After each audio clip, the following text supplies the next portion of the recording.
This is an interview with Tibor Eisen, E-I-S-E-N. Tibor goes by the name of Max.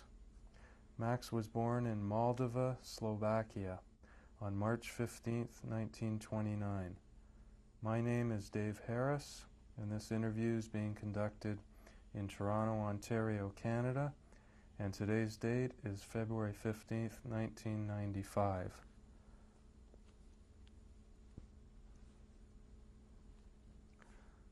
Max, could you please tell me about your early life in Moldova? My earliest recollection is I must have been age 5. My father taking me on his bicycle. I had a paper lunch bag in my hand, and I was pretty scared. He was taking me down to the Talmud Torah, which is the Hebrew school. This was my first venture out of the house.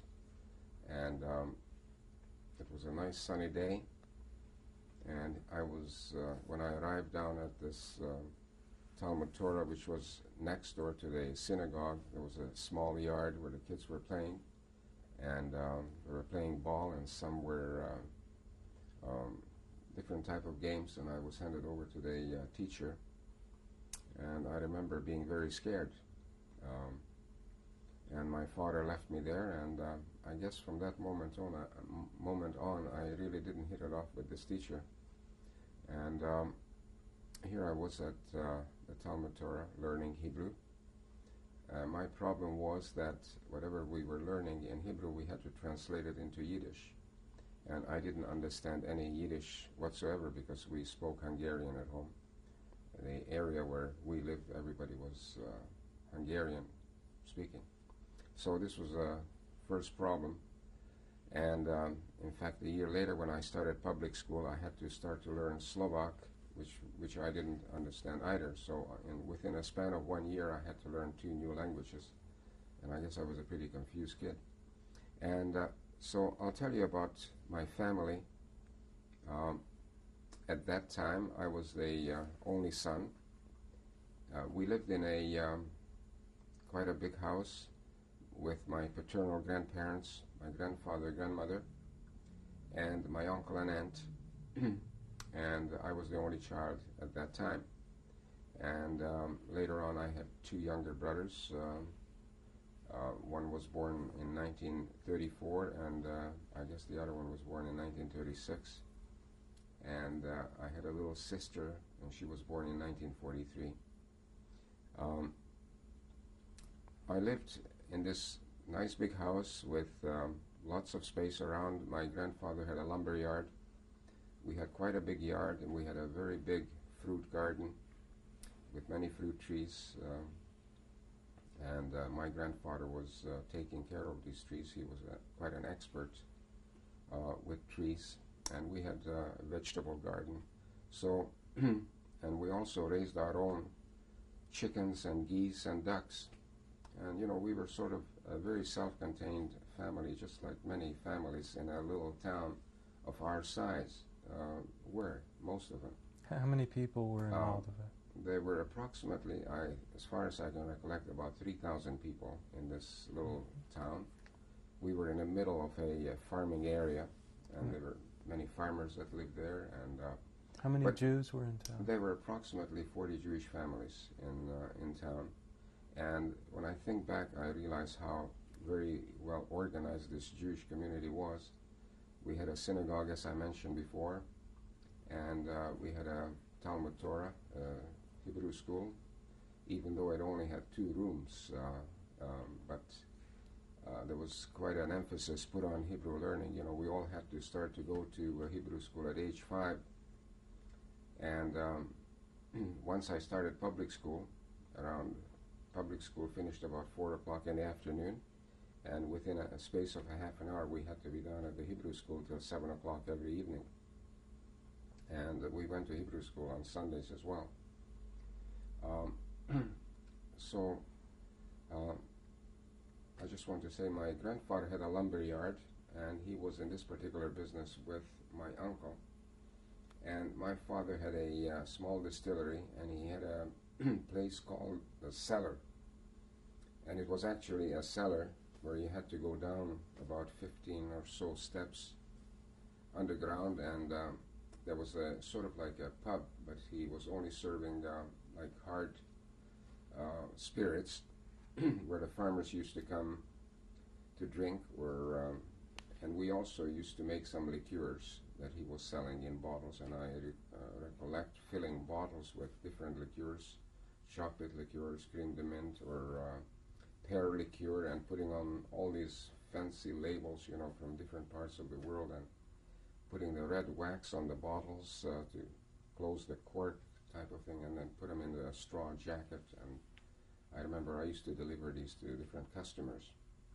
And I remember my father had many of his friends come there, fellows his age.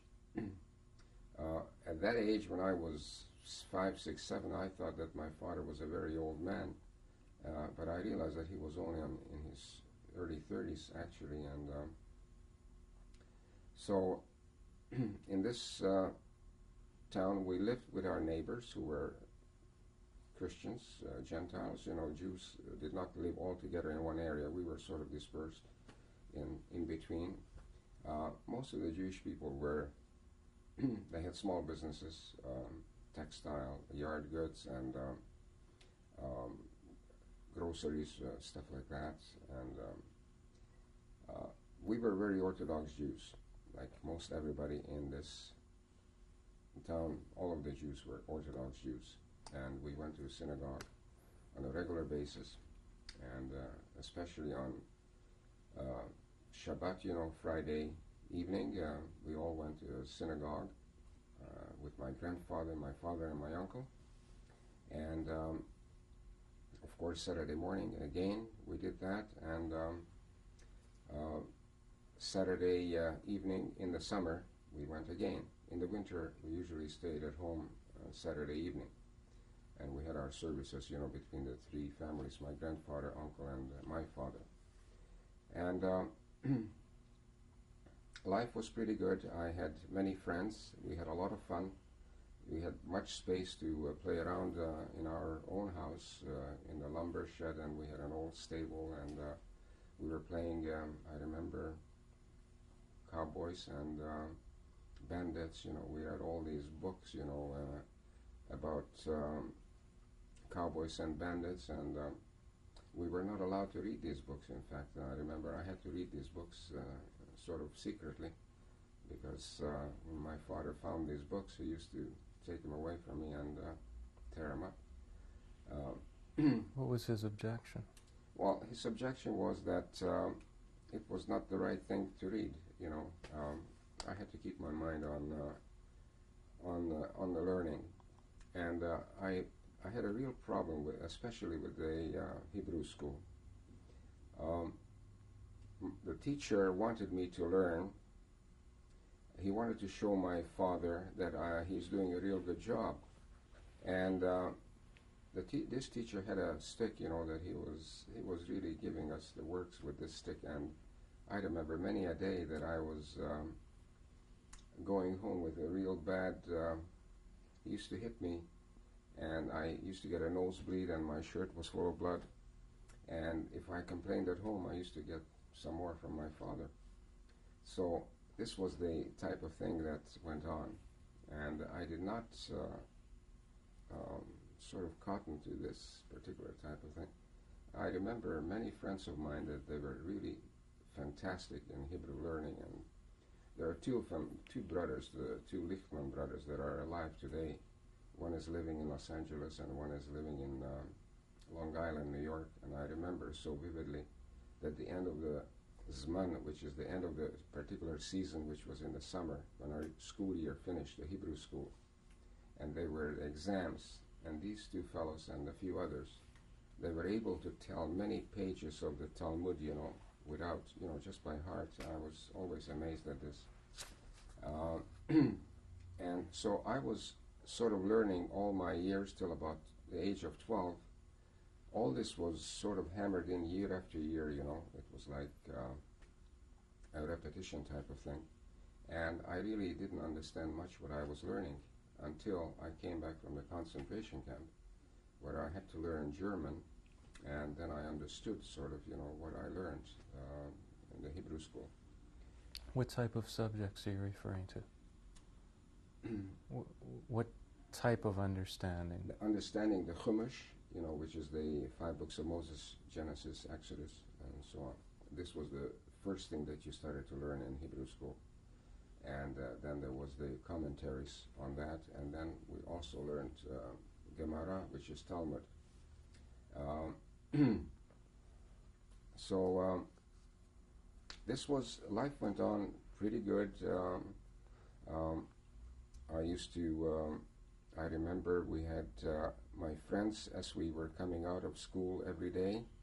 We used to go by the baker, whose name was Mr. Deutsch. I remember he was a tall man, and he always had a long pipe with a long stem, and he was always smoking this pipe. And we went into his bakery and picked up little Kaisers, and we came down to my father's cellar, and we used to take a little bite out of this Kaiser and go to these big drums full of liqueur and open the spigot and just drip some liqueur in, and everybody was having a good time. It was sort of like a break before we went in to face our teacher in the Hebrew school. So I remember these little kind of things. Sounds like you had a happy... I had a very happy childhood, other than, the learning was a problem, and otherwise everything was just great. And around 1936, I think, at that time we knew about Hitler, who came into power in 1933. My father had a crystal radio, and somehow they got to know that Hitler was making a speech, which was, I guess, important for them to know about this speech, what he was saying. And several of his friends came to hear the speech. I did not understand any German, but I could hear this poison coming out of the radio. It was a screaming voice, and all I can recall is the faces of these grown-ups. They were pretty shocked, and they were talking between themselves. I didn't really pay much attention, but I thought it was some kind of a problem. And, we really didn't know what the problem was going to be, and until a few years after. And but life went on. I would like to say that I guess when I was about 6 years old, my paternal grandmother lived in about probably 100 kilometers from us, in a little town called Kolbasha. And they had a big farm, and my grandfather was not alive anymore. I don't remember my maternal grandfather. He must have died when I was a child.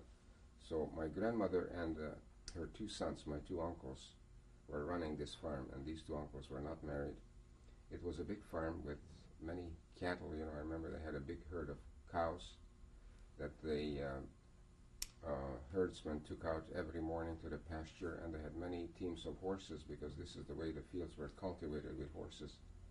And I loved to come here, because when we got off the train, my uncle with a carriage, with 2 beautiful horses, they were waiting for us, and I loved to drive the horses. I was always sitting up in front with the driver. And I usually met 2 of my cousins, these 2 girls. They came from a neighboring town, and I only saw them every year in the summertime. And their name was Burger. And I remember these 2 lovely girls. They were, both of them were about a year or 2 older than I was. One was Edith, and the other one was Lily. And I was always looking forward to the summer to go to this place, to my grandmother's place. So I think I went there for about 3 or 4 years, right up until 1939. In 38, things have started to change in Czechoslovakia. I became aware that something was not right, because I would say in the summer of 38, my father and my uncle were called up to the army, and Czechoslovakia mobilized their forces, and I saw troops and tanks moving up to the border. We lived near the Hungarian border, And I didn't know what was going on, but I know today that this was when part of Czechoslovakia was taken away, the Sudeten part, and was given to Nazi Germany. And several months later, which was March of 1939, Czechoslovakia ceased to exist. Nazis invaded Bohemia, Moravia, and part of Slovakia became an autonomous country under Cardinal Tiso, who was a Nazi sympathizer. And this is where my maternal grandmother and my uncles and several uncles and cousins remained in Slovakia, and we became Hungarians. And so this was March 39, and we were getting ourselves prepared for these Hungarian troops. I know that it was a fearful time because we were so familiar with the Czech troops. You know, we lived right near the border, and many of these border guards, they used to come and drink in my father's place, and you know, he was very friendly with everybody. I remember that he had a rule that whenever these border guards came to drink, they had to take their pistols out and they had to put it in his office in a drawer. I remember one day opening a drawer and it was full of pistols, you know, and as a child I thought I'm going to play cowboys, and I had all my friends come down and have a look at this, you know, I was sort of showing off. So, and all, you know, these border guards and the Czechs they were like dressed, you know, properly, you know, and they were very well trained. And I had no problem with the Hungarians coming in because I spoke Hungarian. I remember my grandfather, who was an officer in the cavalry in the First World War, and he was in the Franz Joseph's army. In fact, many people, including my grandfather, had a beard and these sideburns just like Franz Joseph had. And he was taking all his medals out that he received on this Russian front. He was there for over 2 years, I think. And he took this old uniform out, and this was the first time I saw this, because under the Czechs, you know, you didn't want to show this off. So he was taking it all out, and he put this on, and this one afternoon, all the townspeople were gathered in the center of our town, where the road was coming in from Hungary, and we were waiting for these Hungarian liberators, so-called. This is what and you know, many people in our town, all of a sudden, things have changed, you know, under the Czechs, Jews were respected, you know, we had a democracy, and in Hungary, these things have changed, so, and we could see that people were changing their ways with us right away. There was a big gate put up, and there was a sign there, "Welcome Hungarian Liberators." And I remember a couple of days prior to that, we were learning the Hungarian anthem, and we were all singing, you know, school kids. We were learning the anthem,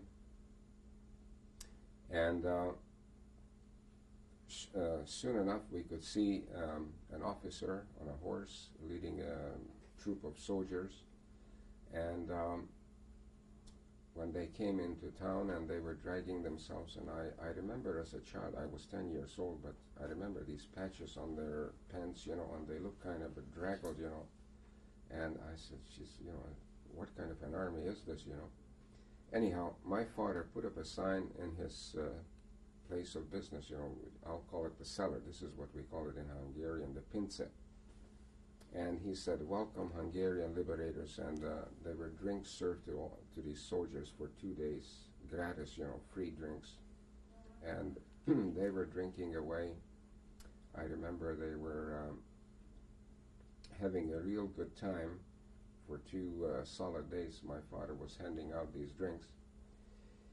And I remember we lived on the sort of at the edge of town near the railroad, because the lumber that was brought in for my grandfather, you know, it was close to the railway, so we lived there, and I had to come into town to school and to my father's business, and I had to cross the railroad, and there were the rail guards, you know, when a train comes, you know, this post that comes down, the Hungarians put up guards there right away.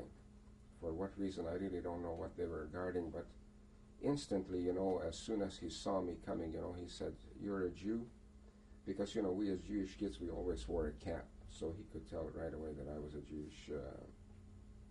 Jew. So my father prepared little bottles with schnapps, and whenever I had to cross, I gave it to the guard, and he let me through without any problem. So we knew that changes were coming in Hungary. We were now Hungarians. We had a nanny. I guess she was like part of the family. She came to our house when I was born, and she practically raised the three of us kids. She knew all the Hebrew prayers, and the Hungarian laws were started almost as soon as the Hungarians came in. And the first thing happened that within 6 months my father's business was taken away from him. Jewish people could not sell any spirits, and his business was taken away without any compensation. And Jewish people could not sell any tobacco products, and Jewish people could not employ any Gentiles. So, and this nanny, she had to leave after 11 years living with us. And I remember, we were very upset, and she was really upset. She had to go back to her home. And we had to hand in this crystal radio. We were not allowed to have a radio. And we had to have papers in our pockets when you went from one town to the next, this type of thing. And the whole atmosphere changed in the school. When we went to school, we had fights with other kids, and Jewish kids had to sit in the back of the class. Our teachers changed. We had new teachers that came from Hungary. And I remember one particular teacher, he was quite cruel, We wore a little side,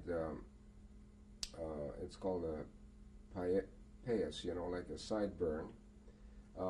Not the one, that is curled, but just a small sideburn about an inch long. And he used to pick us up, Jewish kids, by the sideburn, and he said, "Just sit," and he used to pull us up from the chair. And sometimes I thought that my scalp will come off, and so these were these subtle things that were happening to us in school. And excuse me. So by 1941, the next things that came into the Hungarians brought in, they took away all the able-bodied young men from the age of 20 or 21 to 55 to forced labor camps. And my father and my uncle were taken away as well. And they were away for almost 2 years, on and off. They probably let them come home for a couple of weeks every 6 months, perhaps. And in fact, in our town, they had to go to a central place where these groups were assembled away from our town. And in fact, in our town, we had a central where people came from other parts of Hungary to assemble themselves. And I remember that many hundreds of them were sleeping in our lumber yard, just on straw, open to the elements. It had a cover on it, but the side was not covered in this lumber shed, And it was in our yard where these people were living. And in fact, at night, some of them, they came into our house, and people were sleeping on the floor on straw mattresses. Were they Jewish people? These were Jewish people. These were all Jewish people that were taken to forced labor camp, because Hungarians were taken into the army. You see, Hungary was an ally of Germany, so the Hungarian troops were taken to the front line after 1941, when Russia was attacked, and Jews were taken to forced labor camps. So my father was away for pretty well 2 years. I remember going to synagogue this first year with my grandfather and with my two brothers. It was Rosh Hashanah, New Year's, and when certain prayers are said, and I remember my grandfather, he was kind of crying. He was trying not to show that he is crying, but his whole body was kind of shaking, and I realized the seriousness, because I looked around and there weren't any young people in the synagogue. So life went on. We really did not suffer hunger, because we had our own food. We grew our own food, vegetables and other things. And flour, we were able to buy flour to bake bread and stuff like that. So there was rationing, but, we really didn't suffer any hunger. I remember in 1941, my maternal grandmother and my uncles were taken away from Slovakia. And the way we found this out, because their cattle herd was being brought to their grazing fields in Hungary, because that land belonged to them, but the border happened to come right across the middle of this field. So the herdsmen used to bring the herd of cattle over to the Hungarian side, and we had some relatives living in this town. And my grandmother used to send with the herdsmen once every now and then cheeses and butter and so on, and they used to hand it over to these relatives of ours. And one day in 1941, they told these relatives, the herdsmen, that my grandmother and uncle were taken away. And I remember we received a card from Lublin that they arrived there and they are working. But these were cards I know now that the Germans had prearranged and to sort of quieten everybody's fears, So we realized that they were taken to Lublin, and we never heard from them ever again. That's my maternal grandmother, uncles, 3 aunts, and many, many cousins. I would say a total of about 40, an extended family of about 40 people from my mother's side, that they just disappeared. There wasn't a single survivor. So by 1942, the next thing that the Hungarians did, they were taking some Jewish people out of Hungary, shipping them out to Poland, to occupied Poland, to a place called Kamenets-Podolsk. They said that these are Hungarians, these are Jews that don't have Hungarian citizenship. And this was done, I know now, through the pressure from Germany, that they pressed the Hungarian government to deport some Jews. So they said, well, sort of a token number of people, about 35,000 Jews were deported from Hungary in 1942. So, and this happened to myself. One morning we were picked up by the gendarmes, my mother, my aunt, myself, and my 2 younger brothers. And we were put on a train. These were cattle cars. And as we went along, we picked up people along the way, at several stops. And we had 2 gendarmes inside the cattle cars with us. The doors were open, and it was sort of like a friendly type of a thing. We thought we really didn't think it was anything serious. That they're just taking us somewhere, and everything is going to be fine, and eventually we'll come home. This is what we thought. And so we were going from my place in Slovakia all the way up to the Carpathian Mountains. I remember we came to towns, Satmar, which was previously Romania, but it became Hungary. And at every stop, the Jewish community came with food, and they brought us food at every stop, and they sort of advised the next stop, that there is a transport coming with people, and they brought food to us. And so, we didn't suffer any hunger. It was just a matter of, not knowing when are we stopping and when are we, where we are going.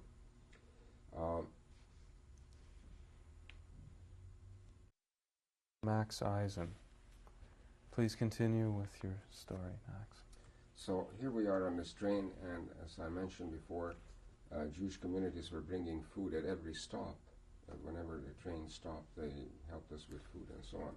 And we could notice that there was an indecision about this whole transport, because we went ahead to the next town, which was called Raho.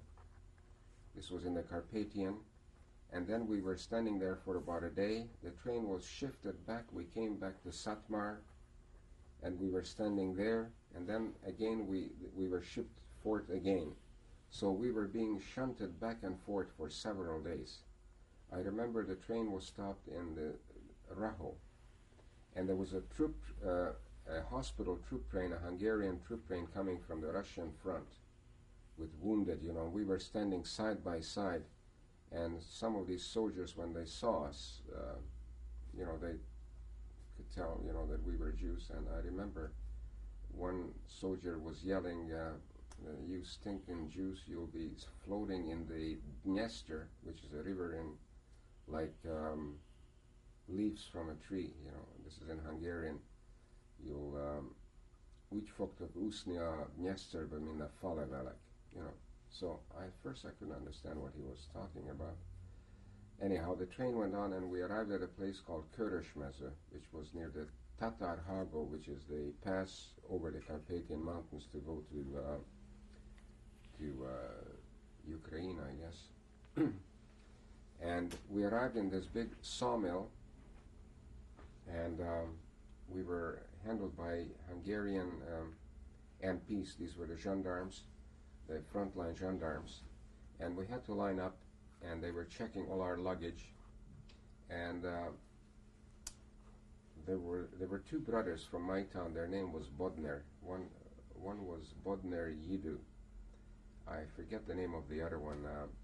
And they were checking their suitcase, and I remember this gendarme took out a bottle of jam that they had, and he took his bayonet out, and he put this bayonet into the jar of jam, and he was mixing it around, and all of a sudden he pulled out a watch with a gold chain on it, and I was absolutely amazed to see something like that. To me, I didn't understand this, how does a watch get into a jar of jam? But they right away they started to tear their clothes apart, and I remember they tore their jackets apart, and they found money in their shoulder pads, and to me this was such a new thing that I've never seen before. And I was 13 years old at this time. So here we were put into it was not a barrack, but it was a big room, I guess, where there was some equipment, where they were cutting wood and stuff like that. And what I noticed that all around on the walls, on these wooden planks, there were hundreds and hundreds of names of Jewish families. It said, for instance, just to say a name, say Berkowitz family from Budapest. On this day we were taken to Kamenets-Podolsk. And what I remember that all of these families were taken to Kamenets-Podolsk.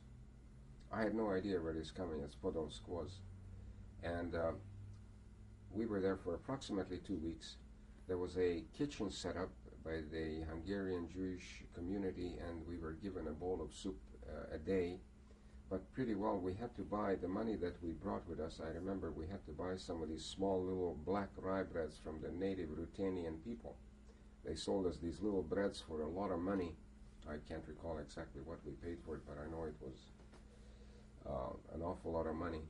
And as long as my mother had some money, we were able to eat bread, and we had a bowl of soup, and that's about it, Every day the gendarmes used to take us to the stream of the Tisa River, where it starts from the Carpathian Mountains, to get some drinking water to bring back to this lumberyard. So about a couple weeks later, we were lined up one morning, and we were told that this afternoon we were being transported to Kamenets-Podolsk. How many of you were there? At that time, I think we were approximately about 400 people, as best as I can recollect. Do you know some of the other places they were from besides Moldova?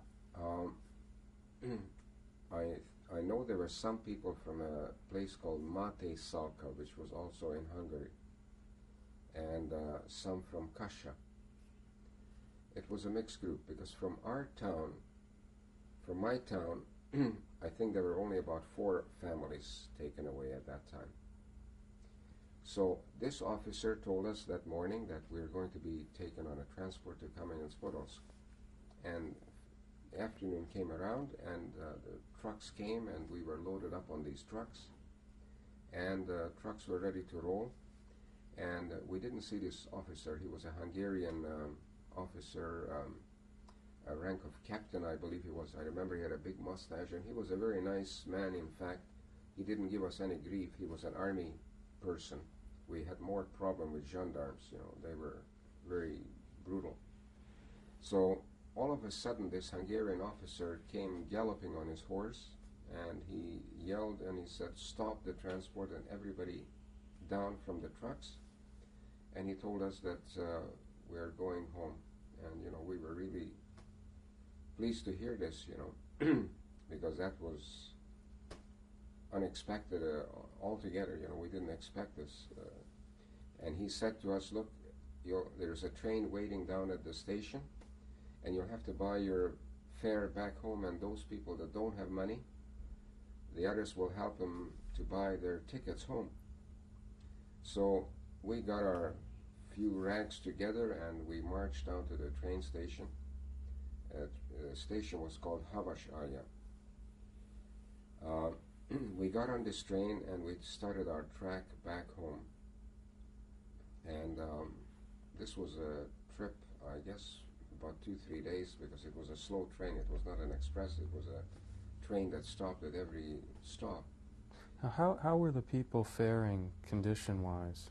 Was there adequate food and facilities in the sawmill? In the sawmill, there was the only food we had was one bowl of soup a day. That I mentioned to you that the Hungarian Jewish community set up a kitchen, and we were served one bowl of soup a day, and the rest, that's all we had. We had to buy this little black bread from the native people. That's all we had. We had nothing else. How were you treated by the authorities? Well, we were treated all right. I don't remember any beatings or anything of that sort.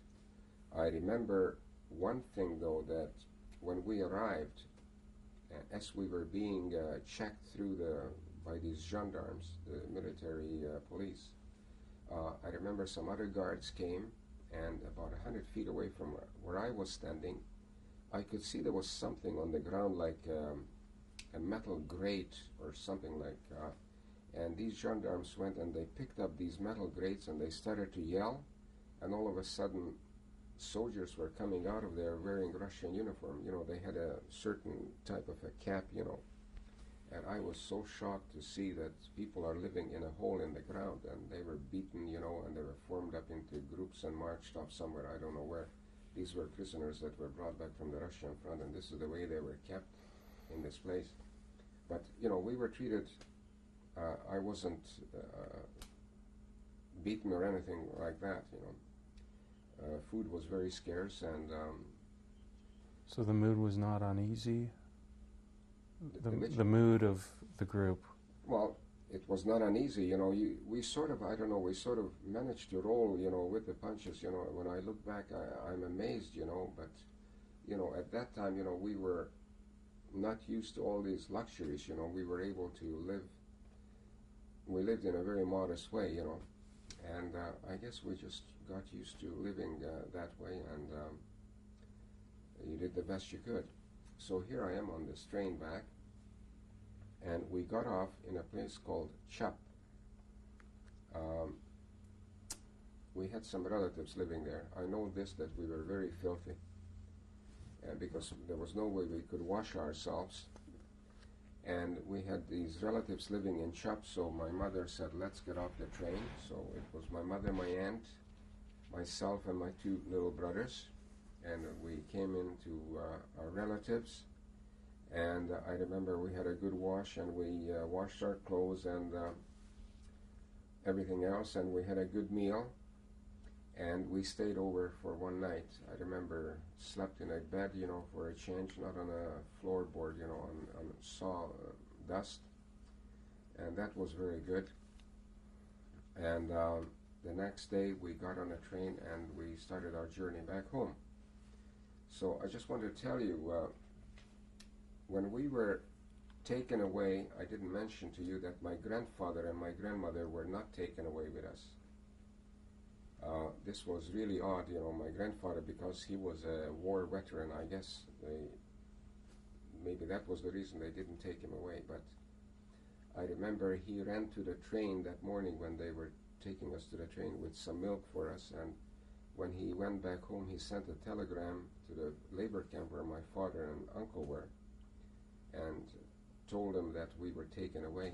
And my father and uncle, they asked for leave from the officers to let them go home and see, to look after this situation.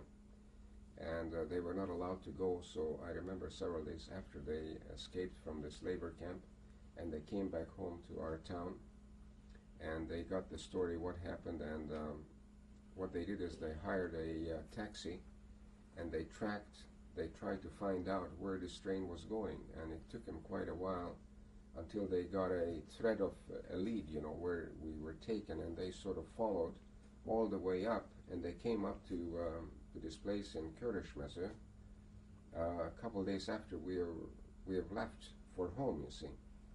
So then they started to follow the train back, and we got off the train, so they missed us. They caught up to the train at another station, and we were not on it. So anyway, we got home before they did, and I remember coming back to my little town, and it was in July, I guess, and I had a lot of big story to tell all my friends. I remember my grandmother, she cooked up she made a chicken, and I just remember the smell and the cucumber salad. It's still with me. And then all of us kids, we went to the river, to swim and so on, and I was a real big hero. I could tell a big story, None of us kids have traveled on such a long journey ever before, in this little town. So my father came home, and my uncle, and I don't know, I just can't remember how they settled the situation for them deserting, the labor camp, but I think it was settled in some way. So this was 1942, and by this time I was out of school, because there was no point in me going to school, and the Hebrew school was finished because the teacher was taken away to forced labor camp as well. And I can't say that I was too sad about that, because there was no Hebrew school. I was kind of happy about that, So life went on, and here comes 1943. My father and uncle came back from a forced labor camp, and I think they found a way of handling things, that they found a job in a lumber mill about 30-40 kilometers from my town, and both of them were working there as essential labor, so they will not be taken away to forced labor camp. And I know that they came home, this was all of 1943 approximately, they came home every Friday afternoon for the Sabbath, and my mother had breads baked for them and some other stuff, and after the Sabbath, Sunday morning, early morning, they packed their backpacks, and they went to the train station, and they were off for a whole week again to do this labor. And this is the way they kept themselves out of the labor camps. And in 1943 as well, I left home. I went to this town of Kasha, and I became an apprentice at a furrier place. I lived with some relatives, and I lived there, and I ate with them, and I had to get up every morning about 5:30 in the morning to get down to this place of business where the furrier was, and as an apprentice, I had to clean the stove, take the clinkers and the ashes out every morning, and sweep the floors, and put everything in order, and start the fire. And I was given the so-called dirty jobs, the furs, after they are repaired or before, they have to be cleaned, and I remember I had to put it on these coats on a table, and there was a chemical mixed with sawdust that I had to pour this on the fur and sort of rub it, really hard for quite a while until shine came up on the fur, but I remember it really was hard on my hands because I didn't have gloves to wear, and there must have been some kind of a chemical that was mixed in with the sawdust. But so for me, this was a new venture. You can understand. Coming from a little town, all of a sudden I'm in a big city. In this city, there were about 6,000 Jewish people living, and it was a city probably about 20 to 25,000 people. There were streetcars. There was an opera house, and so this was quite a large city. And I had to deliver fur coats. I remember I had 2 handfuls of coats with addresses, where I had to deliver and get on the streetcar with these fur coats. And my only pay was the tips that I was getting when I delivered these coats. So again, every Friday afternoon, I used to get on a train and go home for the Sabbath till Sunday morning. And I was quite a big shot, I was 13, 14, and I had money in my pocket, and I was telling the other kids how life is in this big city, you see. So, so this went on right up until 1944, early 1944, I guess. And in March of 1944, the Germans occupied Hungary, and I remember this troop of trucks. In the middle of the night, we could hear trucks going by, and we looked out. We had to have, the windows had to be covered with black cloth, because these were the laws that we had to cover this so that there's no light comes through the window. But we could hear these trucks going by, and in the morning we could see there was a whole bunch of trucks parked in town, and these were German trucks with swastikas with a cross on it. And this was the first time I saw Germans, and it was a frightening thing, I've never seen soldiers like that in my life. I remember the shivers going through, but they were sort of kept to themselves, and in a while they were gone. And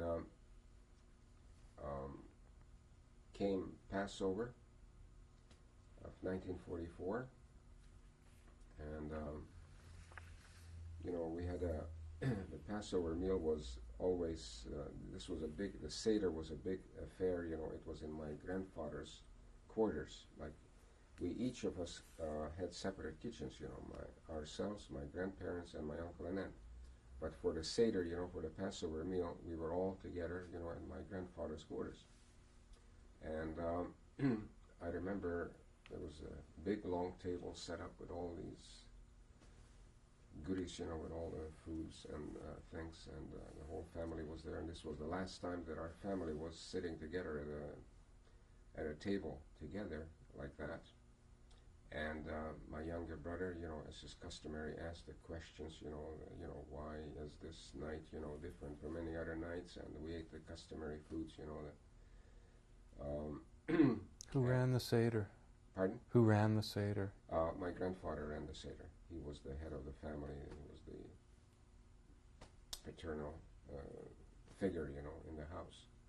And when the Seder was finished, which was quite late, I would say after 11 o'clock at night, I remember my grandfather, my father, my uncle, and myself, we went out in the yard. It was probably, it was in April, and it was quite a balmy night. It was very nice, pleasant outside, and I remember hearing planes flying overhead, a lot of planes, and this happened, several times before. And we realized that these were planes going somewhere. We didn't know actually where they were going, but I found out after, that these were American planes going on bombing flights to Poland and many other different places. And it was a beautiful moonlit night, and this was 44 April, we figured that we are going to be okay, that we'll sort of ride out the war, and we'll be at home, and everything will be fine, because we were sort of aware of what was happening on the Russian front. You sort of had to read between the lines in the newspapers. because you have to know that the newspapers, everything was censored. You know, they would not put in anything that would give you any clue. But I remember we had a map, and they usually, the way they wrote it, they said, you know, that the German troops have pulled back to previously prepared positions. So then we understood, you know, even I as a child, you know, we already knew this, that this meant that they are running, you know. It was not a previously prepared position, but they were really getting the heck knocked out of them, you know. So we thought that the Russians will be liberating us in no time at all, you know. But of course, that's not what happened, because that night we went to bed, and it must have been about 1 o'clock. You know, we had our compound, you know, around the lumber yard and our garden. We had a very tall fence with barbed wire, because, you know, we wanted to keep people out at night from stealing lumber or coming to steal fruit. And I had a big dog, a German Shepherd, and we had several fox terriers. And this German Shepherd was running on a wire the full length of our yard and the garden as well. And the dogs were really barking, and my father looked out the window, and I woke up, and he asked who is there. And I could hear him talk, and he got out of bed and he went to open the gates to our yard.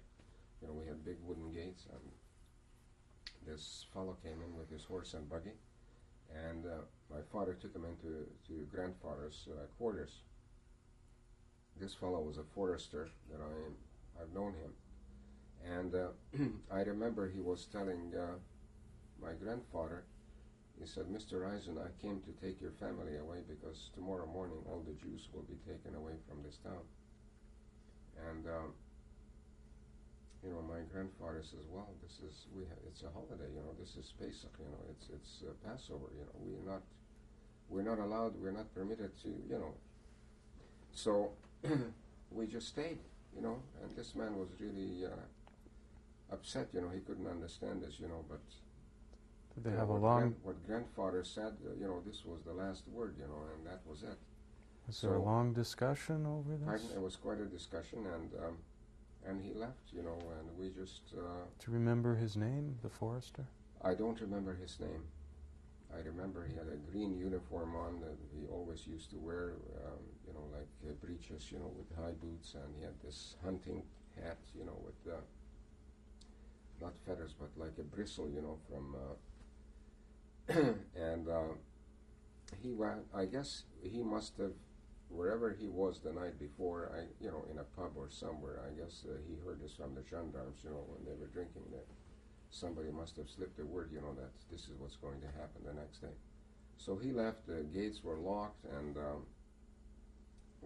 I guess we went back to bed. There wasn't much sleep after that, because at the crack of dawn, it was probably 6:30, I guess, in the morning, an unusual thing happened.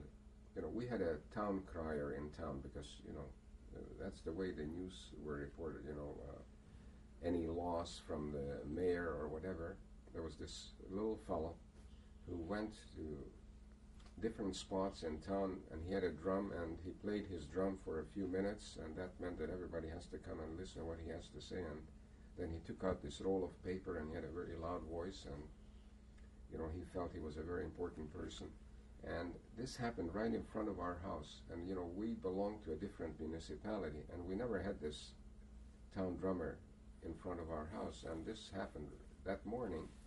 And, you know, we looked out, and he pulls out this piece of paper, and he's reading out that all Jews must stay in their homes. They're not to leave their house. So that was very unusual. You know, we didn't know what this meant. And a little while later, gendarmes came in, and they came into our house, and they said, "You have a few minutes to pack a bundle," and it was only to be 5 kilograms or something like that, and we are taking you away. And to me, this was like, you know, like something like a reel that is playing again. You know, I've gone through this once before, and there was real pandemonium, you know. My father was yelling at me to put your boots on, and my mother had the baby. My little sister was 9 months old, and you can imagine what do you do in a situation like this. I remember we had some pillowcases. We threw some stuff in it because we didn't have suitcases, stuff like that. Not because we were that poor, but we didn't need any. We were not traveling on trips or something like that. So we just grabbed whatever we could, whatever food there was. Did you have valuables too? We had valuables, and I remember at this time, we had a neighbor. She lived across the street from us. Her name was Ili Klinka. She was a Christian woman, and she was a very good friend of my mother and my aunt. And in fact, I went to school with her son. His name was Nori, N-O-R-I, Klinka. And she came running into the house when the gendarmes came in. And she was telling my mother, she says, Ethel, what are you doing with this baby? Where are you taking this child, Leave the child with me, And she was begging, to leave this baby with her. And of course, my mother would not leave the baby, And at that time, my father, I remember this, that he was trying to hand her something in a little cotton bag, And the gendarmes caught him. They caught his hand and they took away this bag that was. And I remember the gendarmes sort of poured it out on his hand, and I remember these gold coins. They were called Maria Teresa's, they were gold ducats, There were some, and some rings and stuff like that. He wanted to leave it with her, I suppose, but it was taken away, and so it was absolutely chaos, and we were marched out from the house, and we left everything behind, our furniture, linen, and everything, and I was very upset about the dogs, that I have to leave my dogs, and as we were taken out of the house, all these neighbors were standing around, and nobody really had anything good to say. And in fact, I found out that after we went around the corner, all these neighbors, they descended on our home, like on every other Jewish home where the people were taken out, and they looted everything that could be moved, and then eventually they moved in. And in fact, that's the only way. This friend of ours, Ili, she managed to save a few pictures that I have. That's the only way she saved those pictures. And when I came back, she handed me those few pictures from my family. So we were taken through the town like a bunch of criminals into the schoolhouse, and this was the school where I went. We were put into the schoolrooms, and all the people were collected from this town and neighboring little villages and farms, and this took a couple of days, and life changed instantly. Once the first night we had to spend in the schoolhouse, was on the floor, and everybody there was Jewish? Everybody was Jewish. Yeah, these were only Jews. How did life change? Well, I mean, you were sitting on a bench, you were sleeping on the floor, there was no regular meals anymore, and everything was just irregular, it was a total change. And,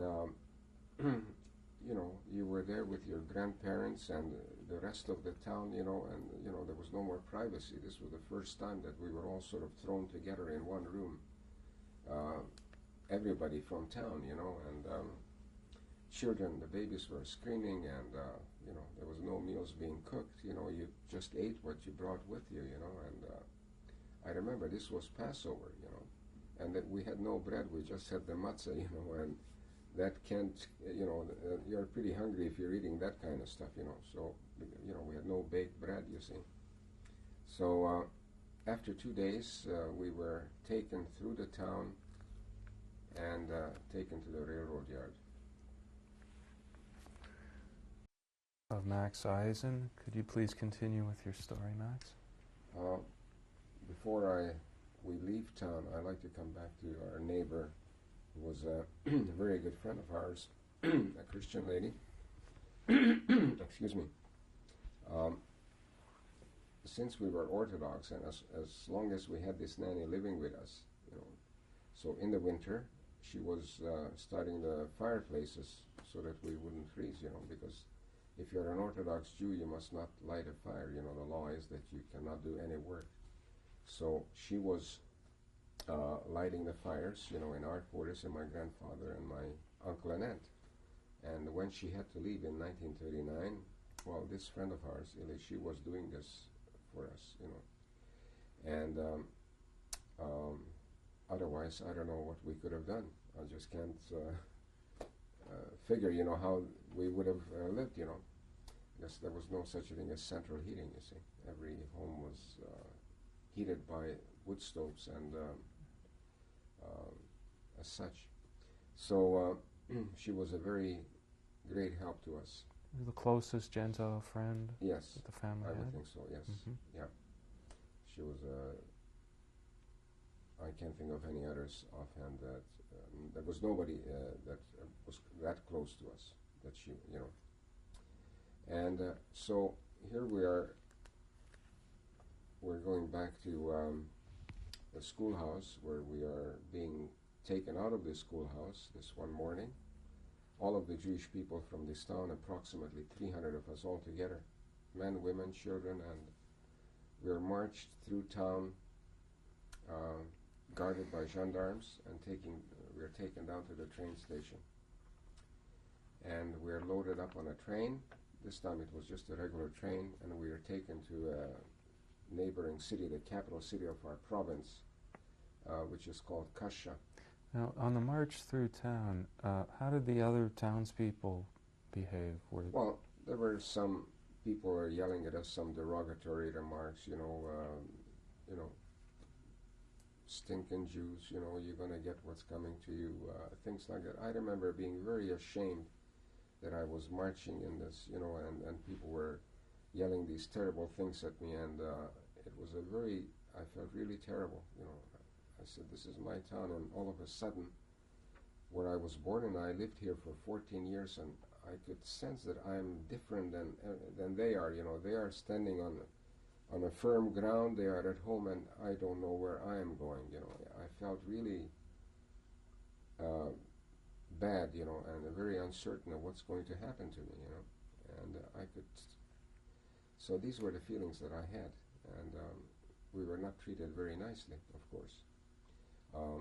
So then we arrived at the train station, and we were put on the train, and as I said, we came into Kasha, and we were marched down to this big synagogue yard where the Jewish community was looking after all these people brought in from all over the province.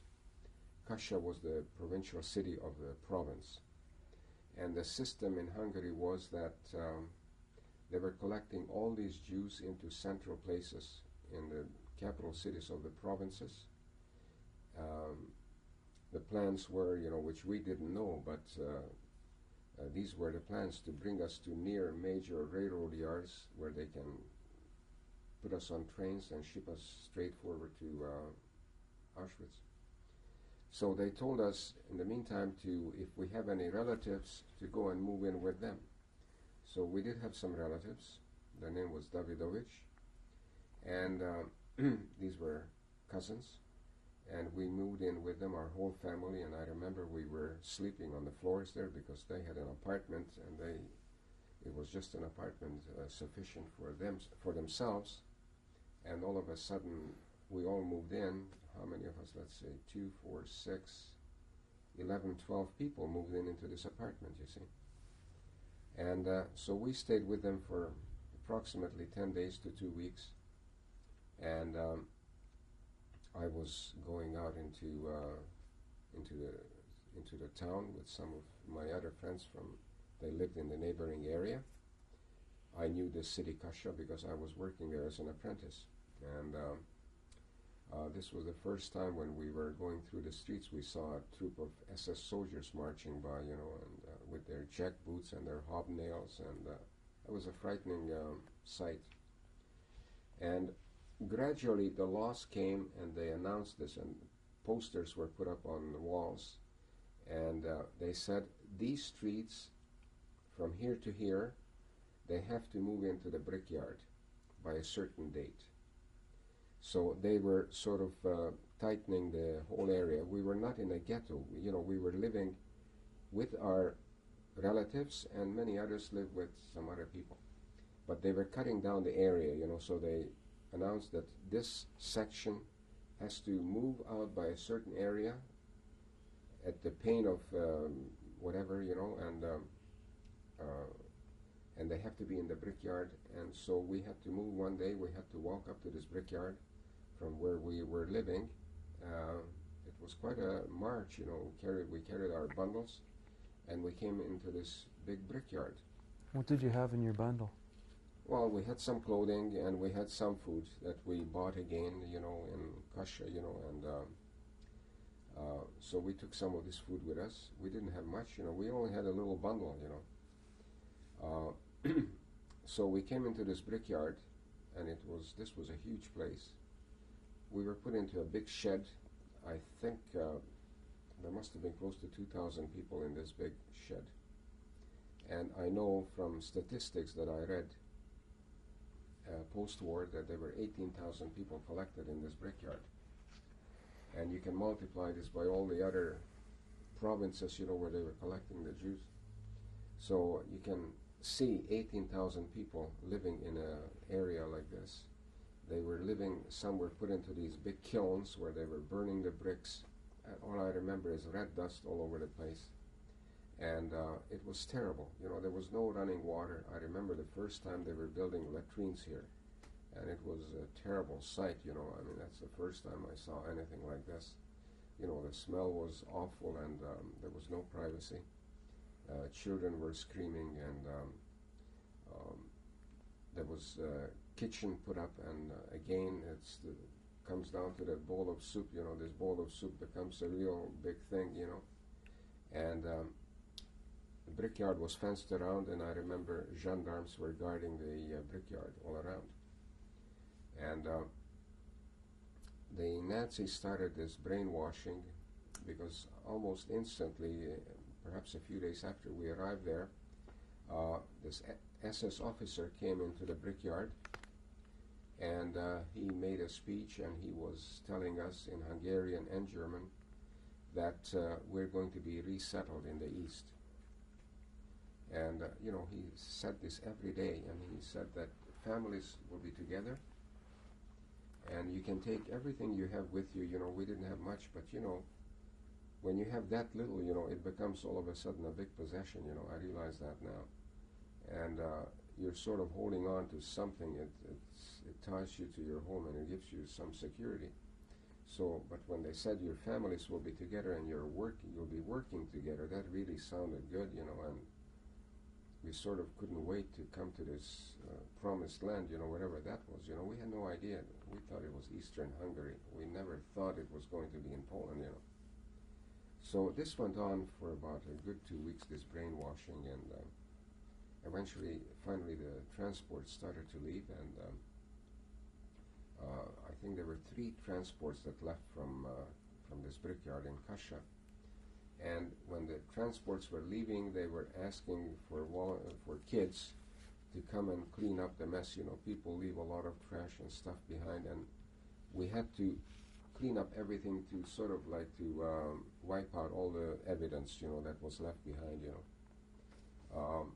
and we found some coins and things that people dropped from their pockets and stuff like that. So it was kind of a fun thing, you never knew what you're going to come up with.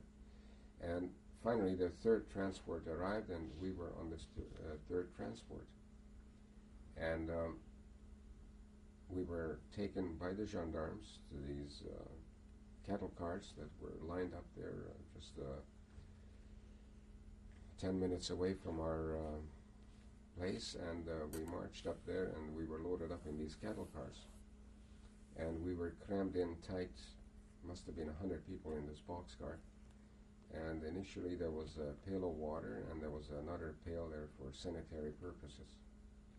And all of a sudden we saw a troop of SS soldiers come up, and a Hungarian went over to these Nazis there and he was talking to them, and the Hungarians saluted off, and these SS soldiers, they came to every boxcar, and they just grabbed the doors, and the doors were shut, and these hooks were locked, and that was a real shock, all of a sudden we realized, this is not so good, and so here we are on this train, and how did the people react at that point? Well, it was a kind of a thing, that the grandparents and the parents, they didn't want to upset the children, this type of thing. When I think back, everybody is trying to sort of keep a good face, you know what I mean? It's like, and there are women and grandmothers, and, so everybody was trying to be very civil about this, and people are saying, don't push, there's no room. You couldn't sit down, there was no room to sit down. So it was getting very hot, and this little bit of water, whoever was near the pail of water drank the water, and the others couldn't get any water. You couldn't walk to this pail because you were stuck in a corner. You couldn't get through. You were sort of standing locked in, and so naturally that water was gone in no time, and this pail, was full, and it started to smell, and I couldn't even get to this pail, So this was I was on this train for approximately 3.5 days.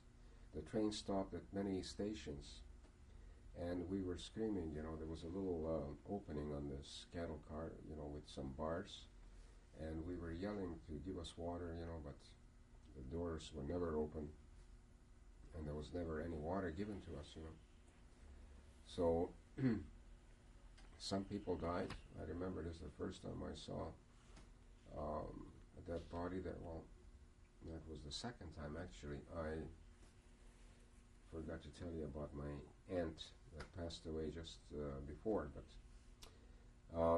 anyway, some people died, and many others, they sort of lost their minds, they were yelling and screaming, they were claustrophobic, and this was absolutely a horrible experience, and we arrived, the train stopped after 3.5 days approximately, in the middle of the night, and all of a sudden we heard lots of yelling, and I heard dogs barking, and we heard Raus in German, and we didn't know where we were, but finally we could hear doors were opening up, and our door was opened up too, and there was a man standing there in a striped outfit with a little cap on his head, striped cap, and he had a walking stick in his hand, and he started to yell at us, Raus, out, in German. And, after standing 3-4 days in one position, you can't even move, your feet are all swollen, and you are completely disoriented. And when your brain starts to engage, you're starting to look for your little bundles, where is everything, And they're yelling at you, and they say, no, don't worry about your bundle, you'll get it the next day. And they were hooking these walking sticks around people's legs or necks, and they yanked you right out of this boxcar, and people were falling down on this platform. I can't remember now how we got my grandparents down from this boxcar, but we were on this platform. My mother held a baby, and my 2 younger brothers, my grandmother and my aunt on each side of him, and my grandfather, and my father and uncle were all marching, and all of a sudden they separated us. They separated the men from the women. The old man went with the women, and we were just split in a matter of seconds. And I was left here with my father and uncle. We were being marched forward, and there were some doctors at the end of the platform. I remember his white gloves, and they were looking at us. And my family, my grandmother, my mother, aunt, my 2 younger brothers, they just disappeared from our sight. And my father and uncle were sent to the right side. And came my turn, and I was standing in front of this SS doctor in his black outfit, black uniform with high boots and his white gloves, and he looks at me, And he says to me, "How old are you?" I said, "I'm 19. I don't know why I said that, and I sort of stretched myself out as far as I could, and he looks at me, and he says, "Go that way." And I went with my father and my uncle to the right side. And we didn't know what this all meant, but we figured that we'll see the rest of our family soon, you know. It was only a matter, this is what we were told, it's just a matter of, you know, the next day you'll see them. And it was handled, you know, very fast. They call this processing a transport, and I know now that they allowed 1 hour to process a transport, because this was 1944 and Hungarian transports were coming practically around the clock, and they had to process one transport so the other one was coming behind. And we were taken into a barrack. They were soldiers, SS soldiers, with these fellows in their outfits with bags, and they said to empty our pockets. We had to take everything out, documents, whatever money we had, watches, drop everything into these bags. Anything that we had of value had to be dropped in. And the next thing was we had to get undressed, fold up our clothes, and the only thing we were allowed to keep were our boots. No underwear, no socks, just your boots. And the next stage was we went into this barrack, and there were stools there, and there were a whole bunch of stools, and there were fellows with shears already cutting your hair. And so they cut our hair down under our arm, in our crotch, and the next stage was they took us into these showers, and we must have been, I don't know, 100 people in the shower room, and they told us to put our boots down near the wall and to get under the shower. And the shower was opened, and it was hot water. I remember this SS guy on the controls on these wells. He was opening up boiling hot water and then cold water, and they were having a real fun, you know. I said, what is this place, you know? And all of a sudden we saw these guys in these striped suits. They came running in, and they were grabbing our boots, and they were running away with our boots. So my father ran and grabbed all our boots, you know. And he says, "Get your boots and put it under your arms." And so I was standing under the water, you know, under the shower with these boots under my arm, because he realized, you know, that if the boots are gone, you know, we are finished, you know, without boots, you know, you got these wooden clogs. So, you know, when you came to this place, we came with good boots, and these guys that were there, they were looking for these things. So we came out of the shower naked, and we were taken into a barrack. We were put into these bunks, triple bunks, and there were just wooden planks there. There were 5 of us on a bunk, naked, and morning arrived just a little while after, and we heard a gong. You know, there was a lager gong. You know, it was like a big bell, and this meant that you had to get out of your bunk, and we were lined up and counted. And they came with a metal container. There was some liquid on it. It was called morning tea. It looked like tea, but it didn't taste like tea. And we received a metal dish. It was called a Schüssel in German, that we were drinking this tea from. You had to line up, and one guy was ladling it into these Schüssels. And, you know, we were drinking it because we had no spoons. You know, there was no spoons or forks. You just had a Schüssel, and that's the way we ate. You always drank from this pot, you see. So when these guys brought the tea, we asked them what happened to our families. So they said, well, at that time we looked around, and we saw in a little distance away this huge building that had flames and smoke coming out. We didn't know what this building was. We could smell something. There was a very bad smell. It was like burning. I remember, you know, from the blacksmith at home when he was shoeing horses, and, you know, when they put the hot shoe on the horse's hooves, it was smelling, you know, like burning flesh. And that was the smell that was there. He said, well, you see, they went up in smoke. And at first, you know, we couldn't comprehend what he was talking about. And he said, that's what happened. And then I looked around a little while later. There was a rail going on just outside our fence where we were in these barracks, and there were two prisoners pushing a little like a mining cart on these rails, and bodies were, legs were hanging out, and I could never understand, how could people have such thin legs, just skin and bones, These were naked bodies, in this cart, this was a horrible thing. So, we realized where we were, and we knew that we will never see the rest of our family. So we were organized into different work groups, so they asked for farmers. So my father said, well, we're all farmers, that would be not a bad place to work because we will be probably working around some potatoes or something on the field, So we said we are farmers, and we were organized in this group, about 200 of us. Prior to that, we were given our rags, these striped outfits, and we were given our tattooed numbers, and my number is A9892, and my father's was 93, and my uncle's was 94. What was the tattooing process like? The tattooing process was, there were these guys, they had a sort of something like a pen, and with a needle on it, and you had to go, and there was somebody standing with a board, and the numbers were all recorded, you see, because you were only known by your number. You were not known by your name once you were there. Once you got a number, you were a number, and this is the way you traveled from one camp to another, as a number. You see, your name was no longer, you were no longer a human being, you see. So this is the way I have a very small number, and some people had big numbers, it depends, who was doing the tattooing, you see.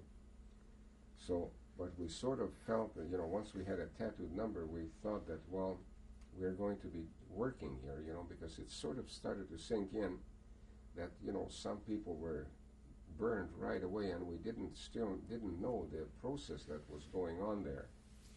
But we figured if they went to all this trouble of giving us numbers, at least we can work, I mean, we didn't know right away just what the process was going to be here, you see. So after all this, we were lined up, and this was Birkenau. We were marched over to Auschwitz, which was about 6 kilometers away from here. And we had to march in a military fashion. They were yelling at us, and we were led by SS soldiers and a couple.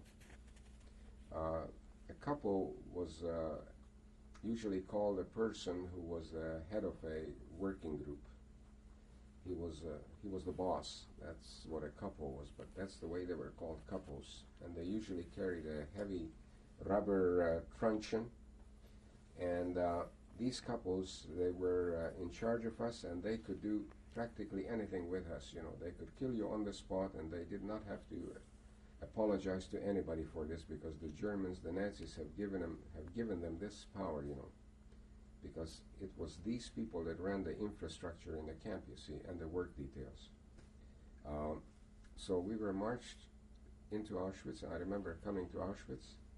I see it's a huge place, with very high double electrified wire fence all around, and I see these towers all around with machine guns and searchlights, and there's a big guard tower right at the gate, and there's a big gate that says Arbeit macht frei, and I could hear music. This was just around lunchtime when we were marching in, and I said, what's going on here? I couldn't figure out what this is all about. There's music here, and I didn't know.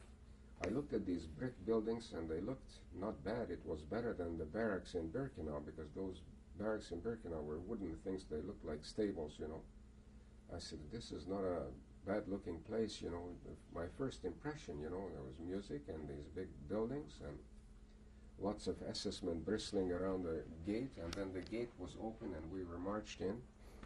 We were marched to a barrack, and and this couple said, well, you're going into room up on the second floor. I think these barracks had 3 floors, and they were divided into so many rooms. I can't tell you exactly how many. So we each had a bunk this time. They were triple bunks, and I wound up on the top bunk, right on top. And we were in a group. It was called a Landwirtschaftskommando. Landwirtschaft, it sort of means farming type of a group. And we thought that that's what we were going to do. So the couple told us that he gave us this initiation speech, that he says, whatever I say, this goes, because there's no way out of this place. Here you'll die of hunger or sickness or a beating, And he was talking in German, some were talking in Polish, and, it was very confusing for me. And I was very lucky that my father and uncle were there because they spoke German and they understood some Polish. And I realized right away that if you didn't understand what orders were given to you, you were a martyr right away. I mean, you would have been beaten to death instantly. So they were sort of giving me the clues what has to be done, you see. So this was our initiation, and we received our meal.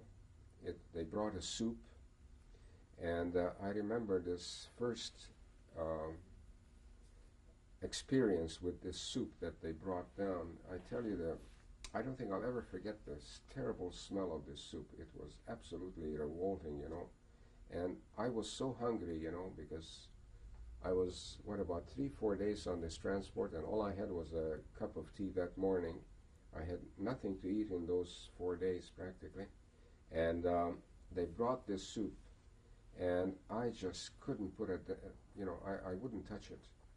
And my father and uncle, they practically forced it down my throat, and had they not been there, I wouldn't have I would have not eaten it, and I would have been a goner fast. But they forced this soup down, and eventually the time came when the soup tasted pretty good, but this first experience was absolutely terrible.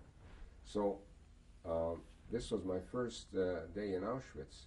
After this lunch, they allowed us to walk around in camp, and I could see the tremendous size of this camp. It was absolutely immense, and I could see many prisoners. I call myself a prisoner. I really hate to say this, but I feel that I have committed a crime, but we were called Häftlings, and so I saw many people that were going around in some pretty good-looking outfits, and these were the people that ran the infrastructure of the camp. They were called the prominent people, and these are mostly Polish people and criminals, German criminals who were taken out of jails in Germany, and they ran the infrastructure. And Polish political prisoners, they were there since 1942, because actually Auschwitz was built for Polish prisoners. So those that were still alive, they got themselves into the top positions. They were the Lagerelder.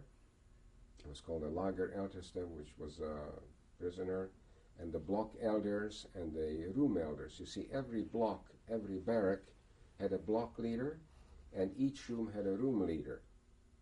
So this was the hierarchy in Auschwitz, you see, and these people, they already had an infrastructure built for themselves, supported by the Germans, because you have to understand, which I understood later, that there was tremendous amount of money and jewelry that people were able to get a hold of from the transports that came into Auschwitz. And because some prisoners, there was a group called Canada, and it was an odd name, why they called it Canada, because they thought that Canada has a country with such tremendous wealth. And this group, Canada, was the one that had to empty all the transport wagons after the people were taken out. They had to take out everything and take it to a place and search out every piece, because in bread, people used to hide some money or something, and they had to open up every tube of toothpaste to see whether people were not hiding some diamonds or stuff like that in it, so. Finish? Please continue your story. So here I am in Auschwitz trying to learn the ropes, as I mentioned, that there was a hierarchy here, and they, starting from the top down to the block leaders and the room leaders, and their functions were mainly their own self-preservation. They didn't worry about anybody else. So if a block elder knew that he has, say, I can't remember how many people were in a block now, but say 2,000. So he would go to the kitchen every day and draw rations for 2,000 people. And the rations that were really the most worthwhile were the evening meal when they drew bread and margarine for us, because the rest was liquid stuff only. So they decided, when they received this bread and it was brought down to their room, they decided how thin to slice this bread, you see, and this was the scam, Instead of 10 slices out of a bread, they cut 20 slices. That meant that they had 6 or 10 or how many loaves of bread left. And they were trading this around, for cigarettes or what have you. And I just wanted to tell you that the Polish people who were there, besides that, they were allowed to get one parcel a month, because their families were back at home, where us Jews, we were all, our families were gone, We had nobody to send us parcels, you see. So this was the hierarchy, and as I said, they had good clothes, they had handmade, tailored outfits, even though they were stripes, but it was tailored for them because they were tailor shops there that were getting all these clothes. The clothes that were taken away from the prisoners were cleaned here and fixed and sent to Germany. So this was the camp hierarchy. And as far as myself, the ropes that I had to learn, you had to know right away that what life was all about here. It was hard, and you had to really watch out for yourself. And I learned fast that you should never stick out in the crowd, You had to avoid a bad beating, because if you received a bad beating, that was the end of you, I mean, they could kill you on the spot, and you had to avoid this at any cost, So you sort of learned how not to stick in the eye of either the Kapo or an SS guard. This was your most important thing. And I wound up in the top bunk because the people they were the stronger people, they were able to get the lower bunks, and I had to climb to the top, which at the beginning it wasn't really that difficult for me. Later on, climbing to the top bunk was becoming a little more difficult. So here we are lined up. The next day comes around, and we are marched out to our work. And first of all, in the morning, we had to get up very early in the morning. We were given this cup of tea again. And after tea, we had to get downstairs and line up to be counted. It was called appel. Every morning we were counted, Can you imagine? I don't know how many people were in Auschwitz, maybe 40,000. And every barrack was lined up near the barrack. And the block leader had to get the full count, and then the Lager Schreiber, the Lager writer, who was also a prisoner, a political prisoner, he got the total, and it was all totaled up, and it was handed over to the SS Lager, the camp, the head of the SS, who was the head of the camp. So you can imagine if somebody dropped dead somewhere and he was somewhere, I don't know, we were standing on appel until this body was found, and then they had to drag this body out and stand them up so that there was a count, you see. And many times we were standing for hours until they found a dead body somewhere. And this was an extra hardship after a full day's work, to stand when we came back. As I said, we were counted in the morning when we went out, and when we came back from the work details, we were counted again. So here we are marching out to work, and as we go through the gates, on each side there are SS guards picking us up on each side as we go out. And we go to our workplace. And we would march some days 5, 6, 7 kilometers to our workplace. And what we were doing was initially we were leveling fields, grounds, to make it level so they can grow some wheat, or I think they were growing a lot of mustard in that area. I remember a lot of these yellow flowers on the mustard. They were making oil out of this. And I think part of this mustard, the stems, were put into our soup because they only used the top part, I think. So it was very hard work. We had to work with pickaxes and shovels, and level fields and grounds. And we worked from morning till noon. It was very hot and there was no drinking water. It was a very swampy area, and we used to drink the groundwater. And we got very sick. We had dysentery and diarrhea. And lunchtime came, and they brought the soup. And this soup was mostly water, really. And it was really not enough food to eat, after doing this kind of work. And I think we got a half an hour lunch, and I remember all the SS were sitting around in a perimeter, and I remember watching the SS. They took out from their packs, their bread and their bacon, and they were eating that, and our stomachs were just groaning from hunger, and they were giving scraps to their dogs. I mean, the dogs had better food than we had, for sure. This was very hard to take. And then it was back to work. And we worked till about 6:30 to 7 o'clock, depending, how far away we were from camp. Non-stop, again, from lunchtime till about 6 o'clock. And then it was a march back to camp. And the couples, they drove us, we had to march in a military fashion. And eventually, we had to sing German songs, it had to just go like so. And we were back to camp. And as we came back to camp, we had to clean and polish our shoes and line up for Appel. They had some black stuff. It looked like some grease. We had to smear it on our boots so it looked nice and clean, which was fine. This was great. In Auschwitz, you could do that because we had where the latrines were in the barrack, in this big common room. In the middle, there was that's where the water taps were with a trough. I mean, there were hundreds of, a couple hundred taps there so that you could wash from either side. And that was great. And I remember there were signs in Auschwitz, a big sign that one louse, lice, could be your death, So, you tried hard, but we had to wash our own jackets and stuff like that. We didn't get any clean underwear. There was no underwear, you see. So when we came back at night, we received our rations, and supper was a cup of coffee. We call it ersatz coffee, it looked like coffee. And we received a slice of bread that was about a 1/4 inch thick. That was it was crumbling away, and a little square of margarine.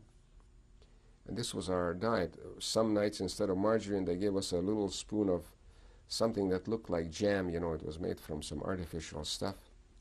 And this was our diet, day in and day out. On Sunday, lunch was the main meal. At lunchtime, we had a soup, and they gave us about 3-4 little potatoes like that. And this was the diet. And from what I gather, it was less than 300 calories a day. So, we were so hungry. After a week or two, the hunger was so bad that, and I had a dilemma what to do with this bread every night, because if I ate the whole piece, I had nothing left for the next day. So I had to decide that I'm only taking a couple of little bites, and I had a rag, that I used to roll this bread into this rag and keep it for the next day. And, I had to guard against people stealing this. So the most important things that your life depended on were your boots and was this schisel, this metal dish. So every night when I went to sleep, I took my boots off, and I put this bread with the rag inside the boots, and I tied the shoelace through the hole in this metal dish, and I tied the shoelaces to my wrist. and I put everything under my head, and that's the way I slept every night. In case somebody wants to steal it, I'll feel the tug, because people would kill you for a crumb, I mean, there was absolutely, humanity was gone, and I was very lucky that I was with my father and my uncle, and we tried, I've seen sons and fathers, or fathers and sons, fight each other for a piece of bread. And I know my father and my uncle, they would give me half their rations every day just to keep me going, And so we worked together for a few months on this work detail, on this Landwirtschaftskommando. What different types of work did you do? I was draining swamps. And then we had to put fertilizer on these where the swamps were drained, and I was on a detail for about 3-4 weeks. This was a bad one. We had to put this lime, it was a chemical, that we had to throw on the drained swamps to fertilize it. So I remember we came out on this detail, and there was this mountain of white powder, sitting there.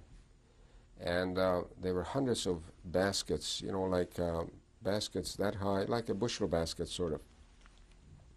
And there were guys with shovels lined up, and the rest of us with baskets.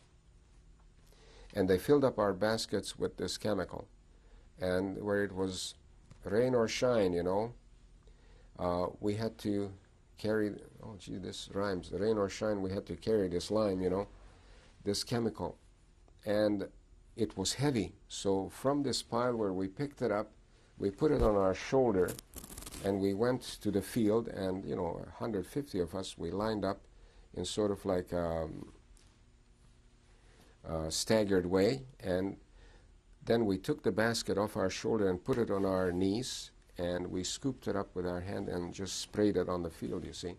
And when the basket was gone, you went back for another load, and this went on, day on and day on, And after about 3-4 days, this chemical, this lime, started to eat away the skin on our fingers. And I remember I could see the bones sticking out on my fingers.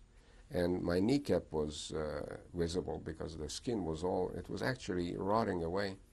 And this stuff was leaking, because if it was raining, this stuff was leaking and leaching out from the baskets, and our outfits, our skins, we were all covered with this white lime, and our skins were itching, we couldn't wash this off, and this was a terrible time, I'll never forget that. We looked like white ghosts, could never wash this off.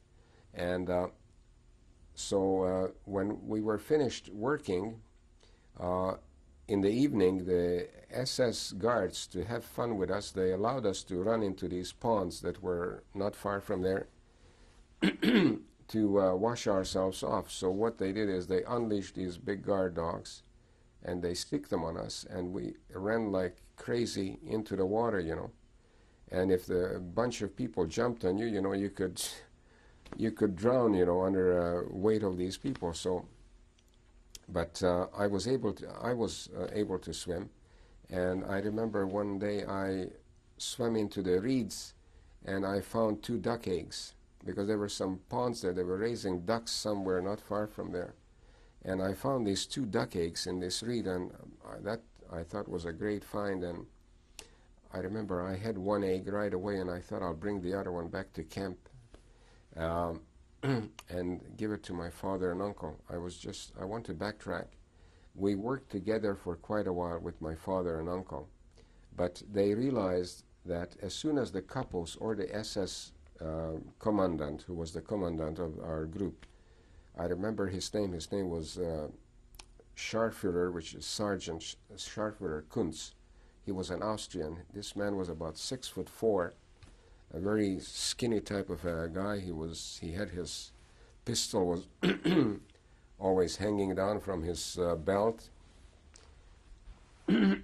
So as soon as they noticed that there was a family connection, a father and a son, they would start to beat one or the other, because they did not want to have anything like this. They wanted to destroy you.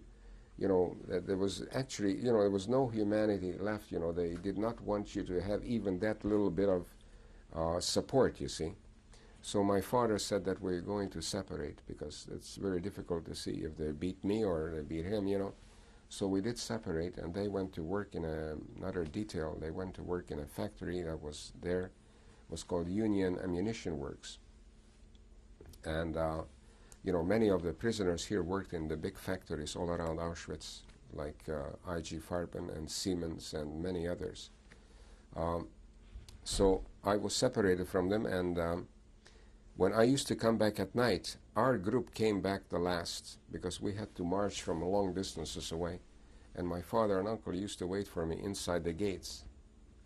And we used to have supper together, and they always made sure that I was okay, and they gave me something, you know, if they managed to find a crumb somewhere or something, they used to give it to me. Many times when we walked back, this was the first time that I was really shocked, the first few weeks when I was in Auschwitz. You know, sometimes people tried to escape from there. It was very difficult to escape. You know, if you could escape from your work detail and you hid somewhere, you had to fight your way through 3 cordons, you know, of guard towers. So it was not simply running away from your work detail. You had to get through all these 3 cordons, excuse me. So when these fellows were caught, they were hanged right away in Auschwitz. So I remember the first time when I came in from the work detail, and there was this fellow hanging inside the gate, and that was a shock to see it, and with a big plaque here, and this is what happens to people that run away, you know. And after that, I've seen many times people that were trying to steal some food from the kitchen, and they were caught. At Appel, you know, when we were being counted, you know, at night, when all these 40,000 people were standing, this guy was brought in front there, and he was tied up on a drum, sort of, like he was bent over. His hands were tied down, and his feet. And this fellow was a huge guy, and he came and he gave him 25 lashes. And once you got 25 lashes, that was your end, you know. You'd never survive that anymore. And we had to all watch this type of things and, you know, other things. So I was separate from my, you know, I was on a separate detail. Other details I was working on, we had to carry these cement and steel pylons that were used around for the electrified fences. 3 of us had to carry this, you know. It was a, you know, the square cement pole, you know, and it was sort of bent at the end, you know. And I don't know how heavy this was, but 3 of us had to carry this. And, you know, it was sitting on my shoulder on the bones. And I thought that this will surely kill me, you know. And how I managed to do this for a week or 2, I really don't know. We took one, and then we went back for another one, you know, and it just kept going, you know. And that was another detail that I was working on. This is, summer is gone and the fall is coming, and October of 1944, you know, when the Allies landed in Normandy, we got sort of a bit of a hint of this. I remember the guards were talking to each other, and, you know, we were never able to see a newspaper, but when the guards were reading the newspapers, and sometimes they either discarded a paper and somebody picked it up and they could read what was happening. So, but, you know, to me, Normandy was so far away, I couldn't even worry about it, you know, because I was right here, and, you know, that was really of no concern. You know, my lot did not get any better or whatever, you know. So I remember in October, I was working on a farm. This time we were working with potatoes. It was, I think, middle of October. And what we were doing, we're stacking potatoes in a big pit, storing it away for the winter. It was a big farm, and we were taking these potatoes on wheelbarrows, and I was able to snatch a potato every now and then and just eat it raw like that. If they caught you eating a potato, you could have been shot on the spot because it was called sabotage. So you had to be very careful what you were doing. We carted this with wheelbarrows into this pit, and once the pit was full, It was covered with a lot of straw, and then dirt was put on top so it will not freeze during the winter. And this was in an afternoon, and we heard a siren from Birkenau. This was outside Birkenau, about 2 kilometers from Birkenau. And we heard a siren from Birkenau. And usually the sound of a siren meant that there was an escape. One siren, one blow of the siren. And that meant to warn the guards on the towers all around, you know, the three. It was called the Postenkette, the post chain. Kette is a chain and post is the tower. There were 3 Postenkette to warn them to be on their toes because there is an escape. And all of a sudden we could hear shooting and yelling and dogs barking, you know, and this sound was coming closer to where we were working. And we didn't know what was going on, but then we started to see some, small, dots running, and the sound was getting bigger in volume. And this Sergeant Kuntz, we were about 150 or so people in this group, and he ordered us immediately to lay down on the ground face down. We had about 30 guards with us approximately, with submachine guns or regular guns and dogs. And he left 2 guards guarding us, and he told them that if anybody lifts their head to shoot him immediately. And he took the rest of the guards with him. There was, not far from us, there was a pasture, and there were horses in this pasture. It was, there was a fence around it, sort of a wire fence, and bushes all around. And he took all these guards and he put them in a blocking position because we could see which direction these prisoners were running. And he put them right in front of this pasture. And I could see, I was on the edge of this group, and I could sort of see what, I was looking on the side, and I could see the prisoners, these guys were running, climbing over the fence and running into this pasture where the horses were, and they were running through it in one big group, And as they were coming to the end, I could hear the order fire, and and they were all mowed down. They didn't know. It was their terrible misfortune that we happened to be working there that day, because many more could have probably escaped because the forests were just not far from there. And I know from books that I read that only 4 escaped, and this was the Sonderkommando. This was the special group that was tending the crematorium in Birkenau. They blew up the crematorium when they were going to be killed themselves, because usually the Sonderkommando was destroyed every 90 days. And they knew that their time was up, and they had some kind of Molotov cocktails, and they had some explosive devices that they built. And when the SS unit came in to the crematorium, they started a fight. They threw Molotov cocktails at them, and they broke through the gates, and they were running away. Unfortunately, only 4 escaped. So we were right away assembled, and we were marched back to Auschwitz.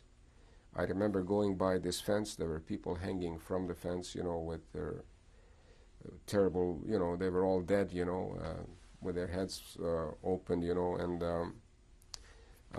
terrible wounds. And we were marched back to Auschwitz, and at that time we were standing on appel on counting all night, because they could not account for all the missing bodies, you see. And this was our punishment, that we were standing there practically all night on appel. And, you were just standing there like a rock, tired. And so a few days after that, there were selections that started in Auschwitz, and the selection meant that the Russians, not that far away, people had no more work to do. The German factories were packing up their equipment and their machinery and shipping it back to Germany. And so there was a lot of excess people here that they didn't want to feed anymore. So this selection was done, this particular one was done in the middle of the night. And I think there were 40 barracks in Auschwitz, and they went from barrack to barrack. One barrack first, they woke you up in the middle of the night. They started at a certain time, and you had to run naked through the camp to the washerai, to the laundry place. I think it was a big shed. And these SS officers were standing there, and you had to run in front of them. They were looking at your body, and just like cattle, you know. And if they saw that your body was really far gone, they just took your number down, and you were taken immediately to a quarantine block, quarantine barrack. So, as I told you, my father and uncle were in a different barrack than I was. So when my turn came, I was woken up from this, you know, you were sleeping the sleep of the dead, you know, after a hard day's work. And all of a sudden, you know, you're woken up, rouse, rouse, and they scream and yell. And they drive you down, and you run, you know, in a single lane, and you go in front of these officers. And I remember there was a guy stopped in front of me, and his number was being taken, and I didn't stop. I just kept running behind him, you know. An instinctive thing, you know, that told me to go. And I went through. I came out at the other end of the washerai, you know, the laundry, and I went back to my barrack. And I didn't know what happened to my father and uncle. So next morning, when we were, after the gong was on, because at night you could not walk around in this camp, you know, it was like a curfew, you know. You had to be in your bunk, and the camp was patrolled by SS with dogs. And so I had to wait until morning when we were allowed to get out of bed. I ran to my father's barrack, and they were not in their bunks. They were gone. So I immediately ran to the quarantine barrack, and there were other boys like myself, and we were yelling out for names, you know, and my father and my uncle, they noticed me, and I noticed them, and they came to the fence. And this was sort of, I would think, middle of October of '44. And, you know, they knew what was happening, and I knew too, but we were still hoping, because they usually told you that they're taking you to another camp. But, you know, I knew that they were taking him to Birkenau, to the gas chambers, and they knew that too. And my father had a small little prayer book that he managed to get a hold of from a girl in this Canada, you know. And he gave me this prayer book, and he told me to never forget that you are a Jew, you know. And we said goodbye, and this was the last time I saw them. And I really felt lost there, you know, because they were a tremendous support group for me. And, you know, I would have never survived if I didn't have them all this time. You know, they helped me with food, part of their rations. And so from here on, I was really on my own. And that was a frightening thought, you know, in a place like this. And I had to leave him, and I had to go to my work detail. And I remember for days when I came back that night from the work detail, and they were gone already. And whenever I was working outside Birkenau, you know, we could always see these chimneys, these 5 crematoriums, you know, going full tilt, especially in '44 when the Hungarian Jews were being gassed, you know, 500,000 within 4 months. I mean, the crematoriums were going around the clock. And I could always just picture, I was looking at these flames and fires going out, and I sort of always pictured the faces of my parents, you know, there, you know. You could never escape from this. You always saw these flames and the smoke.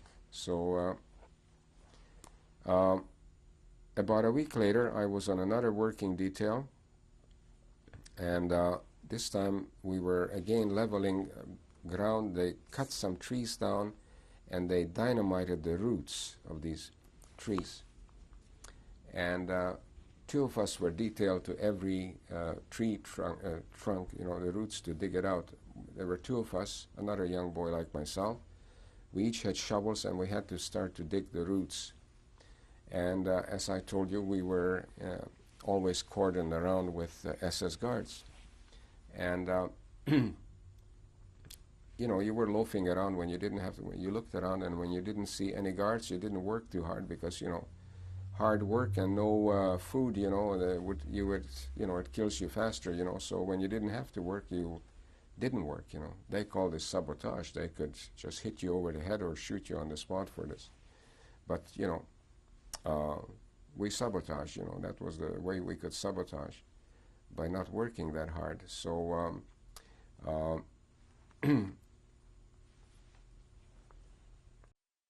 5 of Max Eisen. Please continue. So here we are sort of fooling around and talking to each other, and all of a sudden I see my partner who is working with me, who is facing me, because we are sort of shoveling from opposite each other.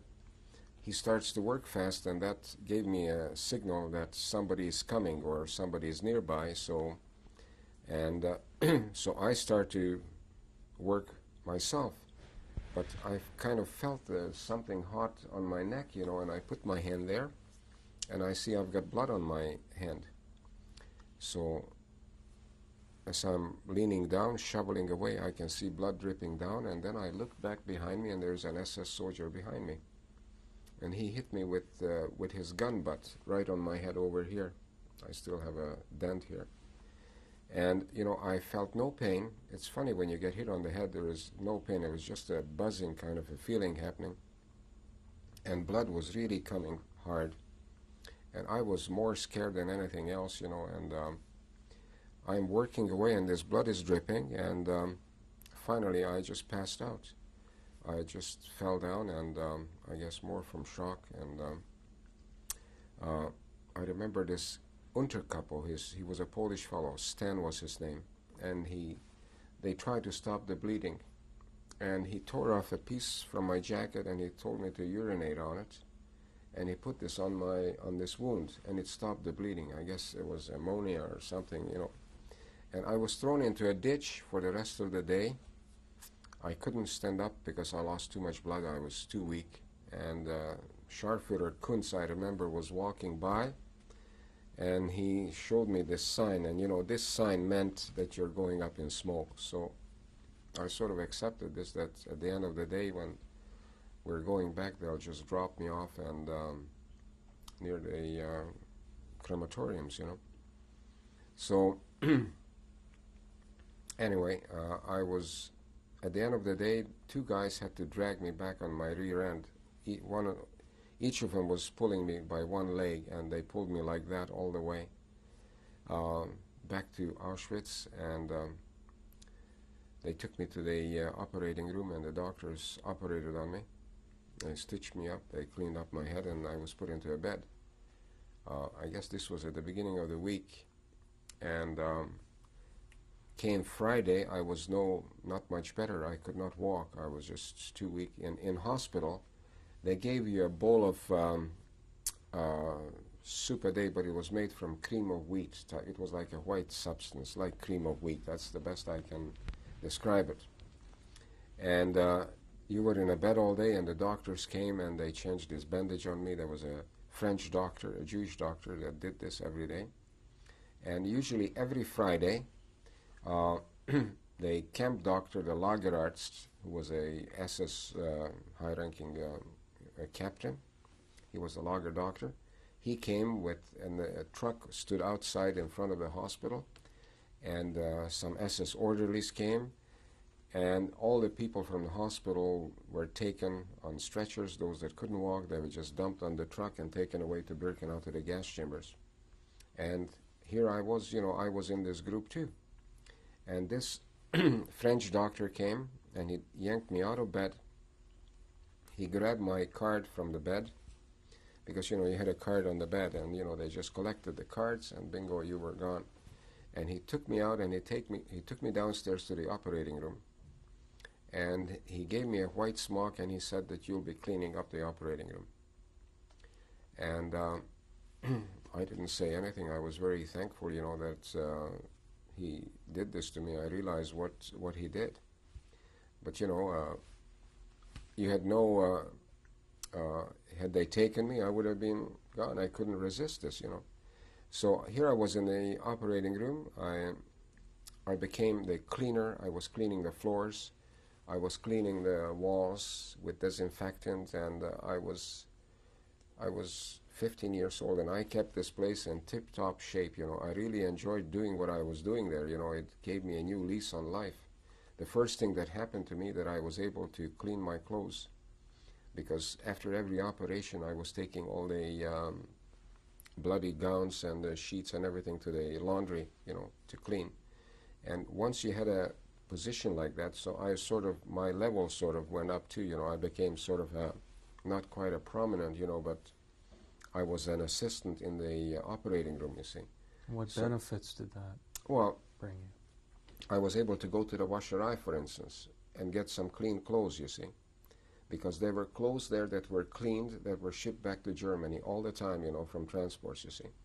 So I had some underwear, I had some shirts, and I had better stuff, So this was, you couldn't do this, otherwise you could never walk in. But here I am, an official, I'm coming from the operating room with all these gowns, and I'm doing the service, so I was able to, if I had some pills, I was able to barter with some pills, to get some food, you see. So I'm cleaning, I'm sterilizing instruments, and, I was eventually preparing people for their operations, like shaving, the people, and putting the gowns on, and most of the operations were a lot of hernia operations here, and many bad accidents. People that were badly hurt on the job, or from shooting and things like that. We had ether, we had Novocaine to put people out, and they were usually, if they operated on a hernia or a lower part, they were giving him spinal. And we had no blood plasma, but we had instruments. We had a X-ray machine there. The doctors that were operating were two Polish doctors, Gentile doctors, and I remember one name, Dr. Orzeszko. Orzeszko, I think it means a nut, and he was the chief surgeon. He was a Polish political prisoner, and his assistant was a Polish political prisoner. And, they used to get parcels from home, and the French doctor was a Jewish doctor. He was an assistant as well. And and how my life improved while there, since I was the assistant, I was doing the cooking for the doctors at night. I mean, these doctors were not eating the camp fare, Like they had bread and they had salamis, and I had a big pot. And I had potatoes, stored away. And I used to make a meal. After the operations finished about 7 o'clock, we used to operate from about 12 to 7 every day. And I used to make a stew in this big pot, with potatoes and salami and whatever I had. I just dumped it in, and I put it in this big sterilizer that we used in the operating room. After I picked up the gowns from the laundry room, I used to roll up the gowns and the masks, into little balls, and fit it into a drum. And these drums were stacked into the pressure, into this big pressure cooker, It was a boiler, kind of, it was about that high. And I used to close the top of the boiler and just let on the steam, and this is the way I was making the meals, you see. It was like a pressure cooker, you see. So I was cleaning the pots after, and I had my own portion, you see. So I got there, I could have been killed by this SS, but this actually saved my life, because it sort of helped me come back to, I picked up a lot of weight, and it was unfortunate that my father and my uncle were gone by that time. I couldn't help them any. And when they helped me to get to that stage, and here I was, and I couldn't help them anymore, you see. That was the sad part. So give me an idea of the layout and the facilities in the hospital. To do that, I bought a book. There was a Beata Klarsfeld here. She's a German woman who put a book together. It's the plans of Auschwitz, and I bought this book, just because I knew about her. She's a Nazi fighter, She's a German Christian woman. And when I bought this book, I was going through the pages, and there was Auschwitz and the operating room. I said, this is the place where I was working. So in this book, you can see exactly how this operating room looked.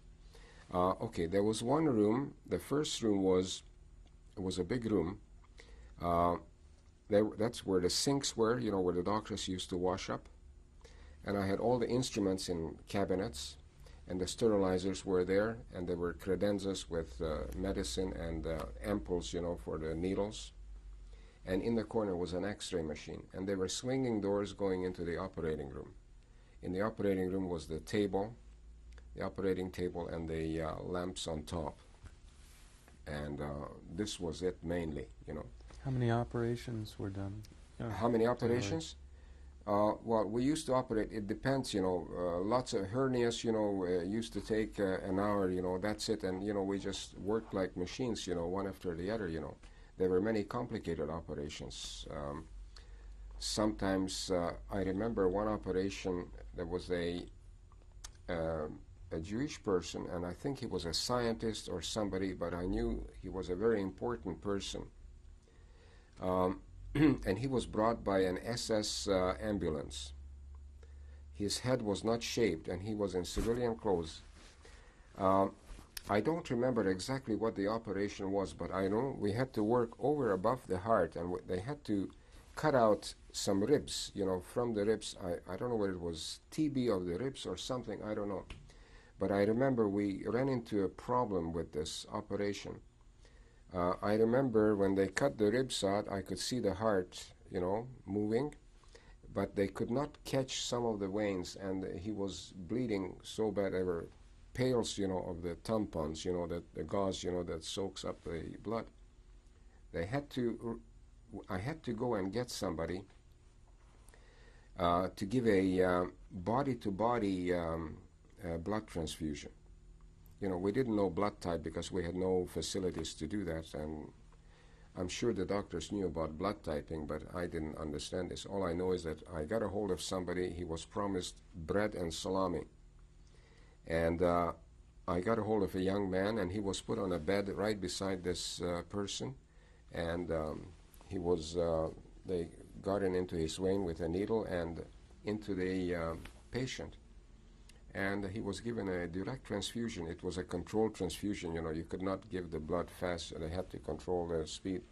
So I remember this, and there were many, this patient, you know, after we operated on him, he was put back into the SS ambulance, and he was taken away. I don't know. I never heard from him again. I mean, at least I don't know where they took him. We had some very some shootings that people were shot with a machine gun, and their bones were shattered. You know, so I don't know what I have to describe this to you. You know, but this bone was shattered, and they had to cut it with a saw and with plates put together so his leg will not be shorter and that type of thing, you know. And sometimes early November, when the Americans were bombing, you know, like we had many bombing raids over Auschwitz. I don't know, there must have been 1,000 planes coming overhead, and they were trying to bomb the factories all around. And one day they knocked out the SS hospital. And so here we are one day, all of a sudden 2 SS ambulances come in with the sirens to Auschwitz, and they come to our operating room, and they're bringing in, we had to get the patients off the table. I had to clean, disinfect everything, you know. And I remember several of them were in the hallways, these SS men, they were hit by shrapnel from the bombing. And we had to operate on them, you know. They were bones were, you know, gaseous in the heads and all kinds of shrapnel wounds, you know. And we had to operate on them, but when we operated on these SS doctors, the Lagerarzt, the Lager doctor, who was a surgeon himself, he was operating with the 2 Polish doctors together because they would not trust, you know, just the Poles to operate on him, you know. So, and I was doing the rest of the, you know, the sterilizing, getting the instruments ready and so on. And after that, for about a week or 2, they were bringing SS people, you know, to our hospital, and we had to give them preference over anybody else. So that's the way things went on. You know, I remember other operations when people had very bad gangrene setting in their legs because, you know, you have to understand, people were afraid to come to the hospital because they knew if you come to the hospital with a serious thing, and you'll never get out. So there were many people that had very bad injuries, and many people had very bad injuries in the back of the legs from these clogs, the wooden clogs, and they had very bad infections and gangrene, and I remember many times, when they had to be amputated. And I took these limbs into the next block where they were doing experiments, I know that's where Dr. Mengele was operating, so I had to take some of these limbs into the next block and just drop them into a vat, and there were other things floating in there, all kinds of body parts and stuff like that. What kinds of things did you see in this other block? I didn't see anything. I just saw young kids who were sort of almost dead, many twins I saw there. Many young kids that they were castrated, I saw them. And I saw Mengele a few times. He came into our operating room. What would he be doing there? Well, he just came. He was talking with the doctors, and I had no business to hear it, and so I really don't know. I remember other things. On every Friday, we had many SS, these orderlies, lower-ranking guys like sergeants and under sergeants, who were hanging around our operating room all the time. We had to be very careful because sometimes they brought some women from Birkenau, and these were some women that got pregnant, and they wanted to save their lives, so they said that they had not hernia, but when you have a vein, when you have a intestine burst on you, appendectomy, okay? So they brought them in with an appendectomy, and we actually performed abortions, and we had to be very careful because if they found this out, we would have all been shot, So we had, these soldiers were hanging around because there was a different atmosphere, and if they needed something to look after, our doctors did that. And every Friday, I remember, when they were taking these sick, the people who were cleared out of the hospital on the truck to Birkenau, these SS soldiers went with them. And I remember when they came back, they were all comparing, how many gold crowns each had, with teeth on it, And I knew what was happening, they went through the gas chambers, and before they were cremated, their teeth were pulled out, And, so everybody was profiting from this place, there were thousands of Nazis that were, this is the way they were making a lot of money, gold and whatever was found there. So I was working here till January of 45. When you say the atmosphere was different in the hospital? Well, I mean, we were clean, and these SS, they needed some pills for anything. The doctors always gave it to them, you see. We had certain amount of pills. What types? I can't remember. I couldn't tell you what we had because, this I can't tell you. What could pills be exchanged for? What could which? What could pills be exchanged for amongst the prisoners? Oh, for anything, for food, cigarettes, or what, anything of that sort. So I was there till January the 20th, 1945. On the 20th, that night, prior to the 20th, several thousands of people were driven out of Auschwitz by the SS. They were taken away on transports somewhere else. We didn't know where. And they were burning the carts. They had thousands and thousands, hundreds of thousands of carts. Because the Germans were chronic, they were very accurate. They recorded everybody that was tattooed, They had him on a cartotek, on a card system, where he came from. So mine with many others that were given tattooed numbers. and they were destroying all these hundreds of thousands of cars in January. They had a big pile of it dumped in Auschwitz, and they were pouring gasoline on it, and they were burning this. And this was burning for days because, you know, all this compressed paper, you know, did not burn too well. So somebody was tending it and kept pouring stuff on it. And, you know, the crematoriums were all blown up in November.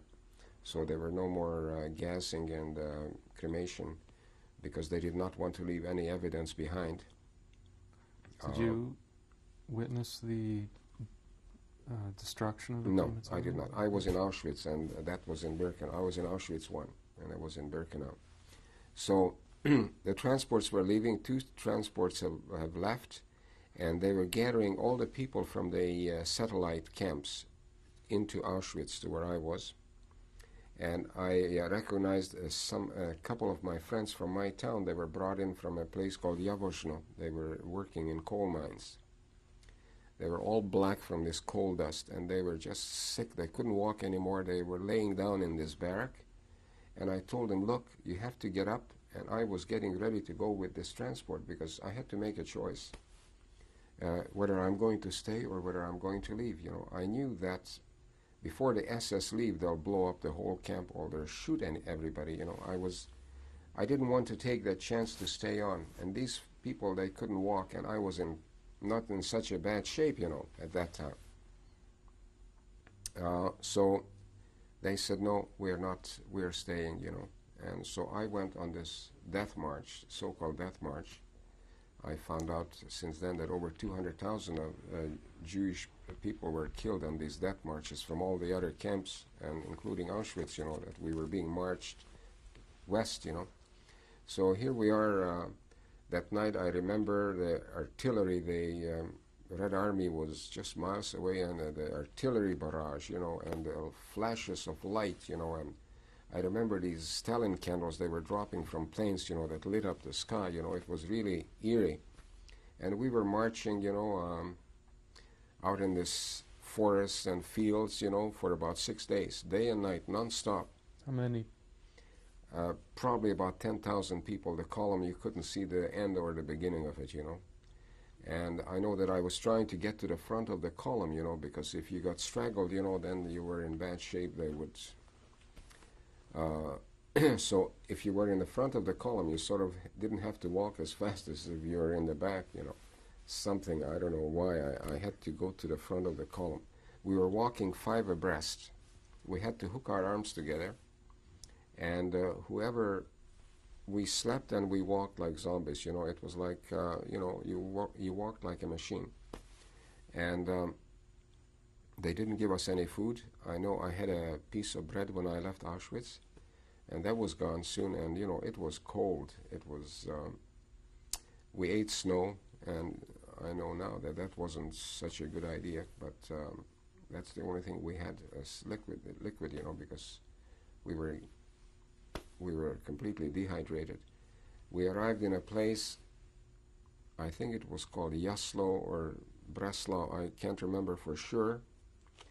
And we were taken to this railroad yard, and we were put into open boxcars, these metal cars, the open ones, that carries iron or coal, you know. And we were stuffed into these cars, and just like sardines. And only the heads were sticking out like a bunch of cabbages, you know, and I think this helped to keep our bodies at least warm, but our heads were pretty cold. And there was nothing on our ears, you know,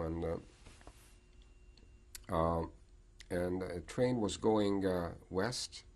We came into Czechoslovakia, and I remember the train stopped in a town called Pilsen at a railway station, and it was early morning. It was a dirty early morning, snow, and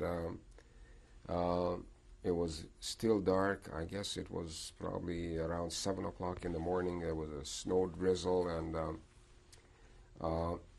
there was a walkway over the rail where people walk across the railway yard. And as soon as the Czech people saw, or how they got wind of it, I don't know, but a lot of Czech people came with these big baker's breads, and they started to throw bread and buns into the train. Unfortunately, I was too far. I couldn't catch anything, but the Nazis, when we stopped at this station in Pilsen, they got off the train, and they were patrolling all around the train so that nobody can run away from this train, you see. And they were yelling at the people not to throw bread because these are Jews, you see. So, but the Czechs just kept throwing the bread, and finally the Nazis, these guards, were starting to shoot at these people. And I don't know whether anybody was hurt or not, but, I just remember this incident, that these people came and, I mean, I haven't seen kindness like this from anybody, and that was really, it meant something, to see that people were willing to do something like that, even though I wasn't able to get a hold of any of this bread, you see. So we continued. I remember going to Moravska Ostrava. This is a big city. And then we entered Austria, because I remember seeing the signs on the railroad stations. And we arrived in a place called Mauthausen. The train stopped. It was beginning of February of 45. The train stopped on this side of the Danube River. And I could see the railroad bridge across the Danube, and that's quite a bridge, And I couldn't understand why the train did not go across the bridge. They ordered us to get out of the train. And as soon as you get off, you had to line up into columns, and I thought that they're going to kill us right here. And I remember looking at the Danube. The water was kind of greenish color, and the ice flow going down towards Hungary. And I said, this is it, but no, they told us to start marching, and we marched across the bridge. I remember going through on those railroad ties, and the rails were damaged. The bridge was damaged from Allied bombing. And I remember going through, and I looked down a few times, and I saw the water, and I was just concentrating that I shouldn't fall through one of these railroad ties to make it to the other side of the bridge. And we got across, and here we come to this nice little city of Mauthausen. And that was really a shock to me, to see this city. These nice homes, with this filigree work. I remember this so vividly, and these nice clean curtains, white curtains on the windows. It was like a picture type of situation, And we marched in the middle of the road. We were so filthy by now, and we were black from frostbitten, And we must have been quite a sight, and we were marching in this slush in the middle of the road. And I remember so vividly, these Austrian women, they were pulling children in sleighs on the sidewalk. Children were well fed with nice hats and scarves, and I can only remember these women looking towards the storefronts or the homes. Nobody wanted to look at us, And I looked at these homes and I said, wouldn't it be wonderful if I could just be there for one day and have a piece of bread and wash myself and lay down in a bed, with some clean sheets. That was the only thing I said, I would give my life if I could do this, And so we marched through Mauthausen, and we came to a hill, and on the right side there were these granite quarries where they were cutting granite rock from the mountainside. And I was looking up, and I saw these prisoners with the striped suits, with the striped outfits, hanging on the side, on ledges, with hammers and chisels, And I just shuddered, I said, what kind of place is this, This was a terrible place. And arrived in the camp. Interview. Please continue. I just want to backtrack for a second. This death march, why it was called a death march, because many thousands that could not walk anymore, and we just had to drop them on the side of the road. And as the SS guards who were guarding us on each side, before they left anybody behind, they shot them in the head. So they were not leaving anybody alive behind. And many thousands were lost just through these death marches. So we'll go forward to Mauthausen as I'm going up to the camp, passing the quarries.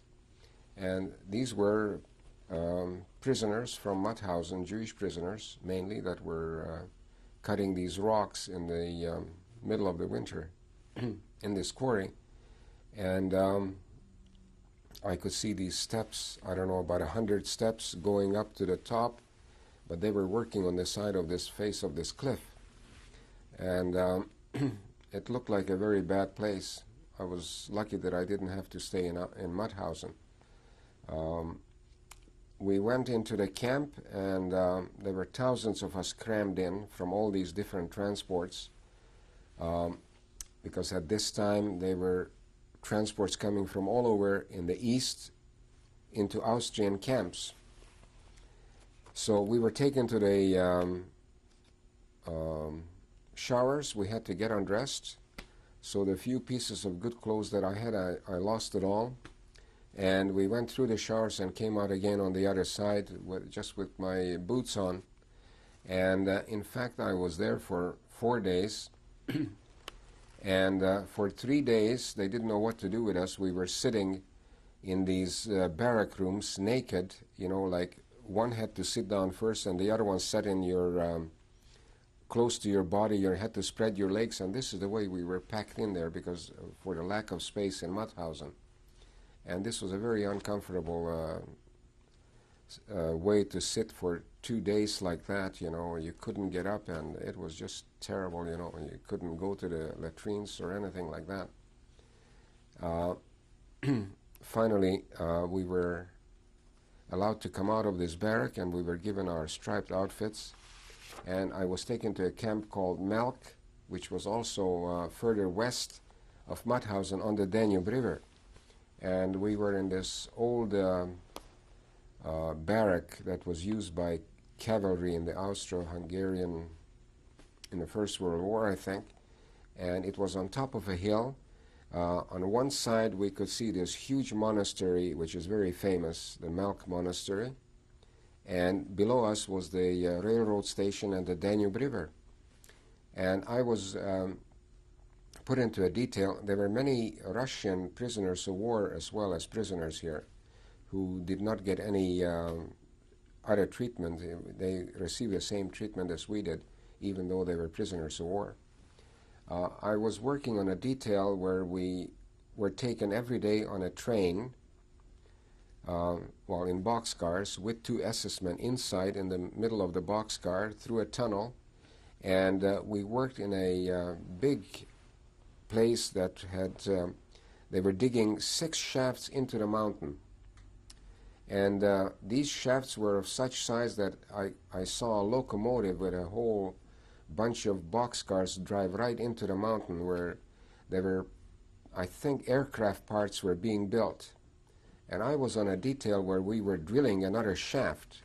And I was given an air hammer, which is quite heavy. And, you know, for my age, 15, you know, I could hardly lift this darn thing. And we had to drill in this rock, like steps going up to the top, and drill it in an oval fashion, you know. And I couldn't really handle this hammer too well, this air hammer. And this work detail was run by the TOD organization, which was a civilian German organization that was building all these industrial sites for the German government. They used to wear a black civilian uniform. They did not wear any guns or whatsoever, and I think this man had some mercy on me, and he took me off from this air hammer, and he told me to take all the bits from these air drills, which used to break when you're drilling into rock, hard rock. And I used to collect all these bits, and I made from a wire sort of like a holder, and I used to drop these bits in. And I had a handle on this wire cage kind of thing. And I used to take about 6 or 8 bits at a time to the smithy. I used to jump on these long conveyors that used to take you out of the shaft, and the smithy was outside in the yard. And it was warm there because there was heat, there was coal burning where they were heating up these bits, and they were sharpening it and putting them together, so I was able to catch a bit of a sleep there. And I was there for about approximately no more than 4 weeks. I remember one incident. They were always, there were many conveyor belts from side shafts coming into a main shaft. There was a big conveyor that was taking this stuff out to a main silo.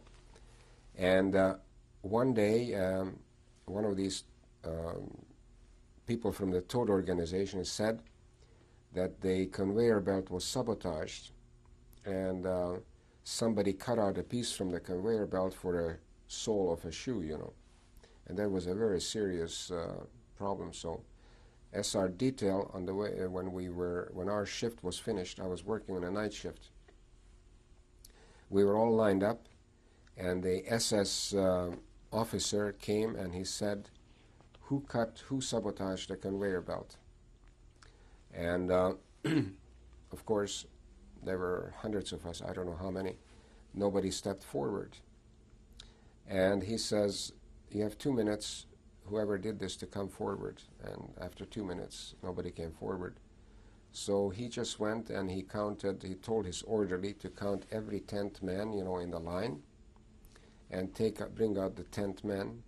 And so they collected several people. I think there were about 12 or so altogether, and they were lined up against the wall and shot on the spot. And I was lucky to be right in the middle, in between the 10, And so this is the kind of things that happened. And I remember towards the end of my time there in Melk, in these shafts, the last day the grapevine came down inside the shaft, that they are mining the entrances to the shafts, that they were drilling big holes, with drills, and they were packing in a lot of explosives. And we were inside these shafts, so we thought this is what they're going to do to us. But fortunately, that didn't happen. When we were coming out of the shafts, we could see a boxcar at every shaft opening, and there were people loading a lot of explosive into the holes that were dug on each side of the shaft. We were taken back to Melk, and this was by this time, Vienna was being bombed by the Americans on a daily basis. And I guess the Russian troops were not far from Vienna, coming from the east, and the people from Vienna were all running away from the Russians. I remember this very vividly because they were deathly scared to be occupied by the Russians when the Russians will come. So they were running, and the Danube was full. The river barges people were full of people on the river barges. I remember seeing the train at the railroad station. People were hanging from the roof. These were Austrians running away from the Russians. On the road, they were going with carts, and they were pulling little wagons, and everybody was moving towards the Americans. They wanted to be, they wanted to get to the Americans, and running away from the Russians. We were taken out of Melk. How long had you been in Melk? I was in Melk February. I arrived in Mauthausen probably around the 5th of between the 5th and 10th of February, and I was there for 4 days, so let's say the 15th. And I was there till end of March. Where were you living there? I was living in these barracks. The barracks here were not bad because this was an old barrack, from a cavalry barrack. It wasn't that bad. We had bunk beds again. The food was very scarce. It was the same old diet, that we had everywhere else. That didn't change with the location. So the food was quite scarce, and I had all of my the people that I was sleeping with. They were all Russian. These were all Russian prisoners, and they were really nice to me. They were all mature men, and they were all military men, and they really knew how to survive a lot better than I did. But I did survive till then too, and I remember picking up a few Russian words, because Russian was totally different to me. Mm-hmm. And they were very good, What kind of things did they help you with? Well, they didn't give me any food, but they didn't bother me either, and they didn't take anything away from me. You know, you were sort of on your own. There was nothing, no help that you could get from anybody. If somebody who was stronger tolerated you, didn't lean on you, or didn't bother you, that was a big thing, you know. So that was great. Were you working with other Jewish people? I don't know. It was a mixed kind of group because a lot of us came from Auschwitz, and these were mostly Jews. And the people that were in Melk ahead of me, these were mostly Russians. So it was a mixed group of people. You know, there were Jews from all over, people from all over the world. You know, there were Greeks, we called them Grecos, they were French, people from Holland, you know, from Yugoslavia, and all over the place. Italianos, we call the Italians Italianos. I know that the Greeks, they really had a tough time. They could not, they really suffered a lot under that climate because they came from a much warmer climate, and they did not do too well in Auschwitz. They went down to nothing very fast. We call them Mussulmans for some reason, you know. That's the name they gave these people who were just ready to drop any time. The look in their eyes sort of changed, and we call them Muslim, like after a Muslim, I think. And soon after they were gone, you know, they died. So Melk was liquidated, and we were stuffed in these river barges that was pulled on the Danube. One boat, sort of like a tugboat, was pulling about 6 of these barges on cables. And we were stuffed inside the hold of these barges, and we were pulled up on the Danube to a town called Linz. And we disembarked in Linz, and I remember going through Linz. There was a lot of bomb damage, you know, craters all over the place, you know, like from bombs. And we were marching up. This was early April, and the weather was really nice. We marched for 3 days. I remember the name of the towns: Lambach, Gminden, Wels. I remember these 3 stops we made. We slept in fields, you know, and I remember we slept in a field near the little forest, and I was digging in the ground trying to find some. I did find a couple of potatoes from the previous year. I was lucky to. But even grass was, if we found some grass, we were eating grass because that was better than nothing at all. And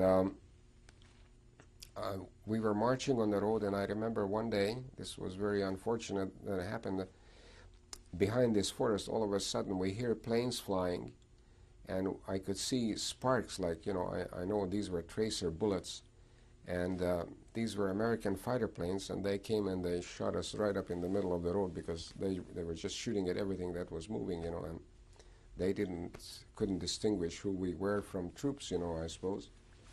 So many people were just killed. They went right through the column, you know, and when we heard these planes, you know, before we had a chance to run to the ditch, you know, there were many, many killed, you know, by bullets, and we just kept on marching. We left those people behind. So I got into this camp called Ebensee. This was early April, or perhaps the first week in April. And the camp was chock full of people. I don't know, perhaps 20,000 people. Conditions were awful. I worked for about a week in a cement place, but soon after that, a week or 10 days, the work was finished, and we were back in camp, and in fact the camp was closed down, and the water was shut off. They did not pipe any water into the camp, and of course food they didn't give us, and the dead bodies were not, you know, they were just piling up on the square. And in the back of the barracks, in the latrines, you know, anybody that died in their bunk, you know, somebody else wanted to take over the bunk, they were just dumped in the back of the barrack in the latrines, and there were people like cordwood, you know, grotesque sights, you know, and in the square there were mountains, you know, piling up, and of dead bodies, and there was nobody doing anything. And there was typhus. You know, we were infested with lice, and we were so filthy, and I had typhus like everybody else, and I guess a couple of weeks after all this terrible ordeal, we are now at May the 6th, and I remember I was on this bunk, and somebody that could still walk, he went out and he came back and he says that there is a white flag flying on the tower near the gate, on the guard tower. So, and I could hear him say this, but I thought I was in a feverish dream or something. And somebody else went out and checked this, and he said, yes, there's a white flag, and all the German guards have left from the towers.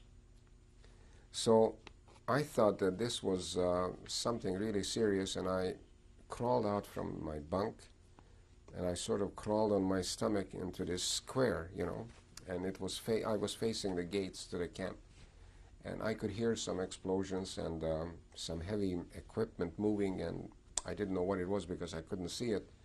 But all of a sudden the camp gate came down, and there was a tank inside the camp, and I could see a white star on this tank, and I thought this must be an American tank.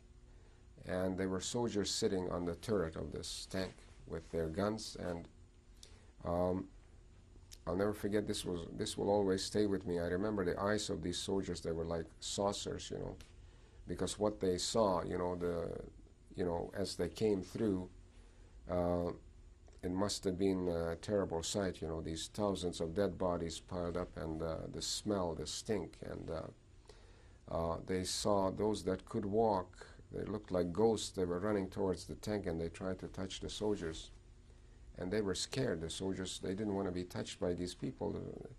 I remember that it was so comical. They tried to climb higher and higher on this turret, you know, the soldiers. There was nowhere to climb anymore, but they were just looking down, and they were absolutely frightened, you know. And the tank stopped because it couldn't go. There were bodies all over the place.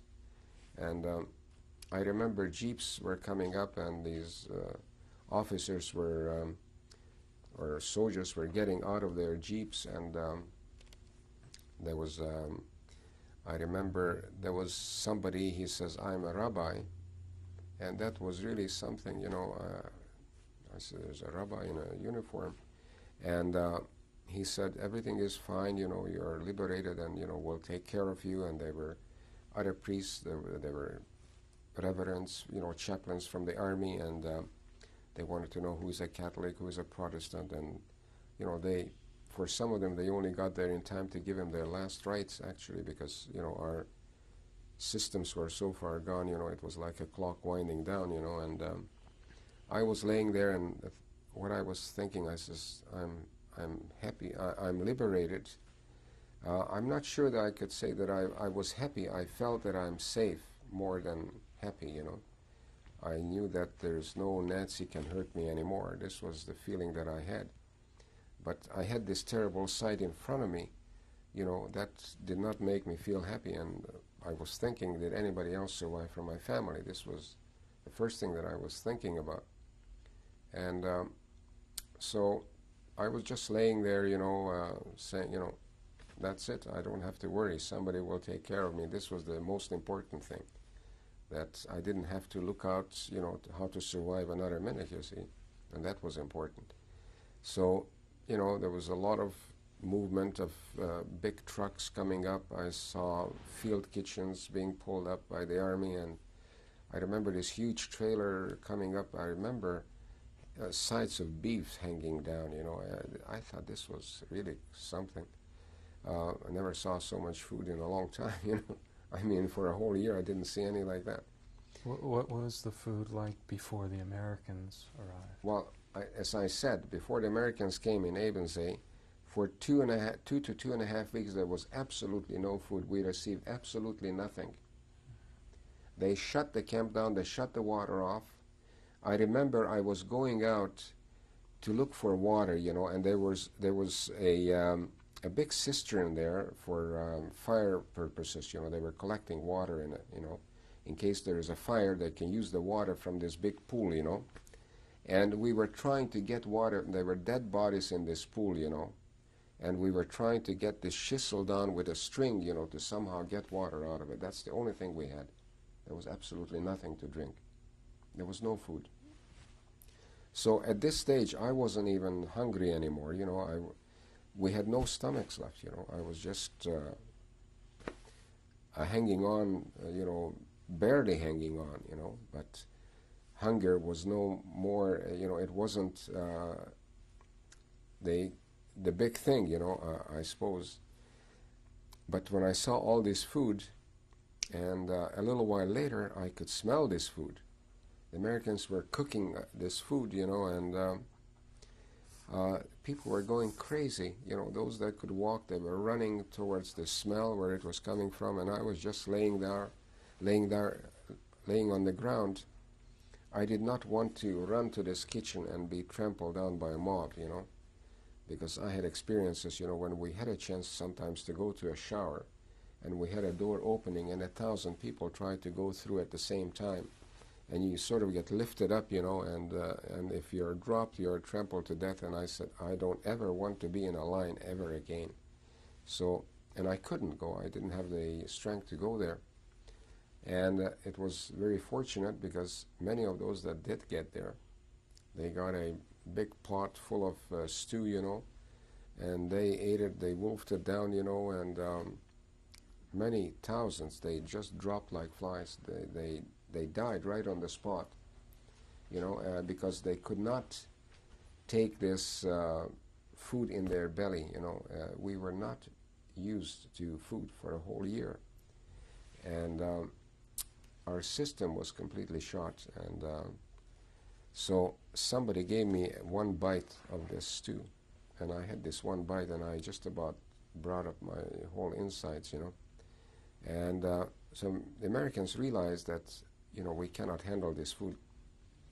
They didn't know how they were going to look after these people. They just came in, they thought, give them food. And it was ironic, that, we died for lack of food. And now that they gave us food, that killed us too. That was the tragedy. So they cut this food out and they gave us crackers and some powdered milk, and the medical units came up, from the army, and they had to start to look after us. We were there. I cannot tell you the confusion with thousands of dead bodies all over, and us laying there, filthy, stinking mess, people, the living people. They wore masks. They cut these rags off from us, and they put up showers. They put up a hospital tent with cots, and they cut these rags off, and they tried to wash our bodies. We had like a snake skin, It was caked in dirt from months and months that we couldn't wash. It took weeks to get that off, and they put on DDT on us. They tried to kill the lice, and all this sort of thing. And finally, we were put on a cot in this tent. And that really felt good. I had my own cot. Didn't have to roll on a piece of board, because after eventually, we couldn't. It was the hardest thing to lay on these boards because our bones were sticking out, and they were sore. You were just aching because you had no padding anywhere. You were strictly laying on bones. So that was a great feeling to lay on a cot. These folding cots they had in this tent. So. They looked after us, and about a month later, they encouraged us to leave the camp. And I remember many guys that were healthier than I was, they went down into the town of Ebensee, and they went into German homes, and they took out whatever they wanted, clothing and food and so on. And about a week after I was liberated, I said, I'm going to go down too. And I got to know somebody, another boy, and we went together. I was afraid to go myself.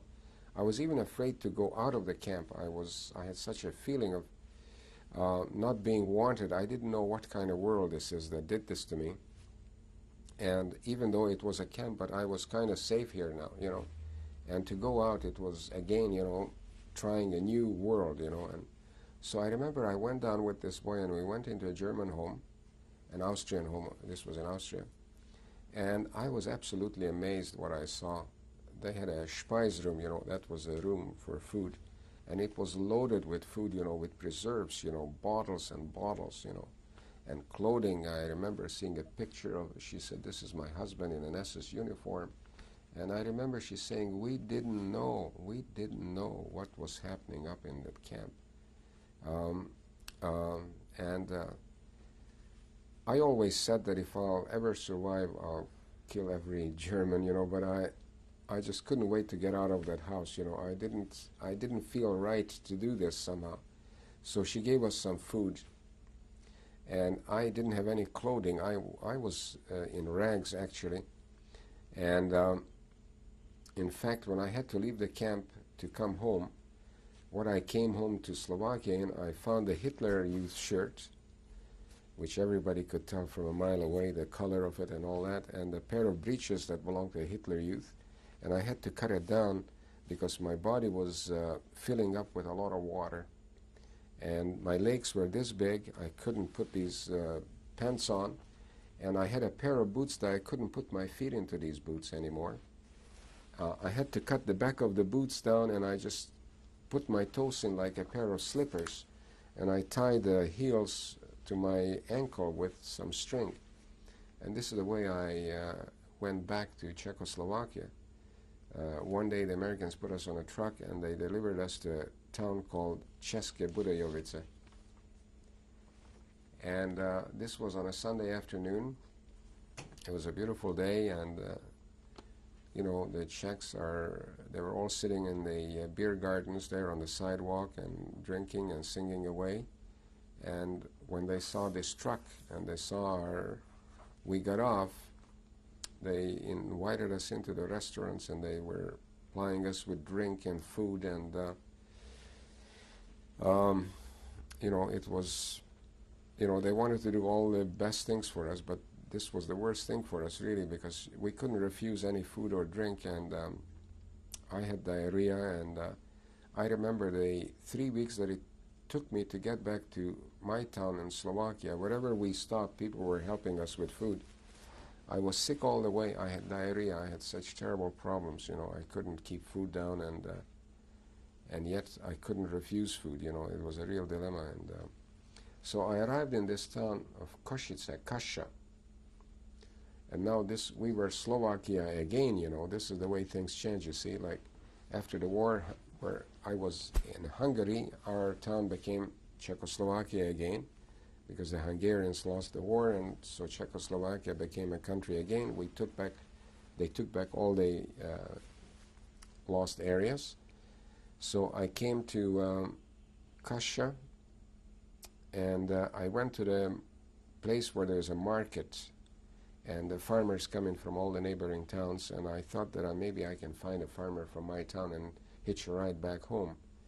And so I went there, and I was looking for a face that I would recognize, and I recognized the farmer from my town.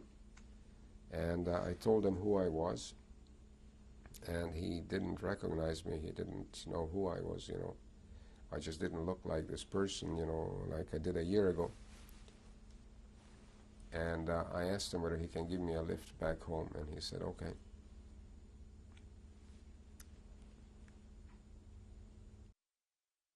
Of Max Eisen, please continue.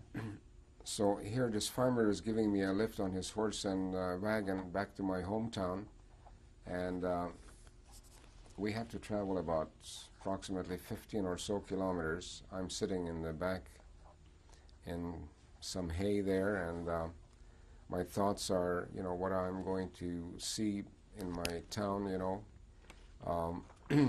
hoping that perhaps a miracle will happen and somebody will be there, perhaps somebody from my family. And the farmer didn't talk to me, and I was kind of afraid to talk to him. He really, I could see, was not interested, you know, what happened, and I was perhaps thinking that maybe he's not so happy to see me at all. And finally we arrived near my home, and he let me off, and my home was destroyed because the front line came right through our town, and the roof was totally collapsed, and on one wall there were some big holes, like a hole from rocket fire, from the Russian rockets. And so I went in to a neighbor, and I told him who I was, and they couldn't believe me. And I noticed some credenzas. You know, we used to have furniture, like there were credenzas in the kitchen, and beautiful wooden credenzas made from nice wood for our clothing, and I could see a few pieces of our furniture there. And I was looking at it, and they sort of noticed, and they were not happy to see me all together, you know. So then I walked into town, and I was walking through by these houses where Jews lived, and there was nobody there. It was like more or less like walking in a cemetery. And in town, I found out that there was a Jewish man, this Bodner. They used to have a bicycle store. He came back with the partisans. He somehow got in with the partisans, and he was back in our town since January of '45. And he was living in one of the homes that belonged to a Jewish family. And there were a couple of people, survivors, that came back, were living there in this house. So it was sort of a shelter, you know, that I was able to put my head down, and then I found out that our neighbor, this Ili, this Christian woman, you know, she was living in town. She moved from her house into this town of Moldova, and I went to visit her, and in fact I stayed with her for about a week. She looked after me, she washed me, and she washed my clothes, and she got me some clothes, and I got very sick. I got pleurisy. I remember I had terrible pains in my chest. I couldn't breathe. And they had to take me on a wagon back to, about a week after I came home, to a hospital in Kasha. And I was in that hospital for a while.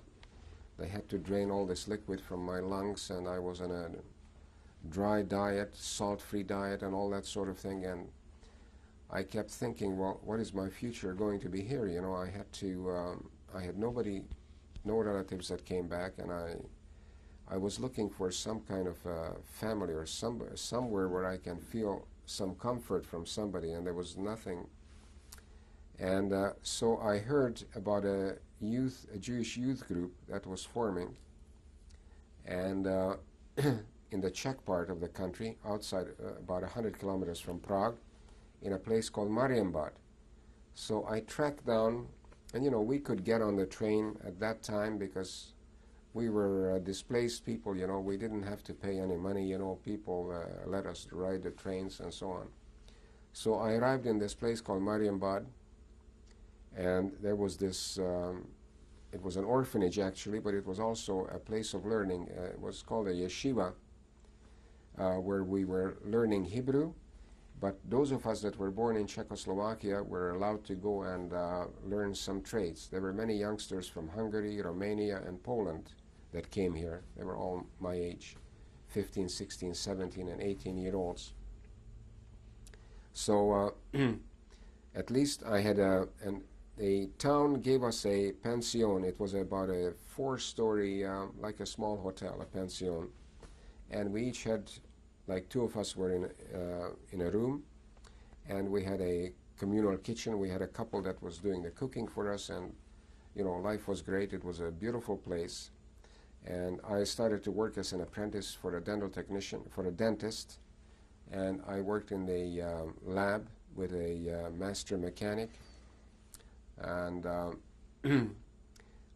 he was a fantastic teacher, this mechanic. You know, he taught me how to do dental, how to be a good dental technician. And I was there for 3 years. And during these 3 years in Marienbad, I became a normal human being again. You know, with these friends, you know, we became a total family. That's the only family we all had. And these were 3 best years of my life. You know, we had fun, and you know, We had to get a lot of out of our system. And Marienbad being a spa, and it's famous for its baths and so on. And I remember Maharajas coming from India with 300 people, you know, who were looking after them. You know, they took over a whole hotel. You know, this was such a gorgeous place.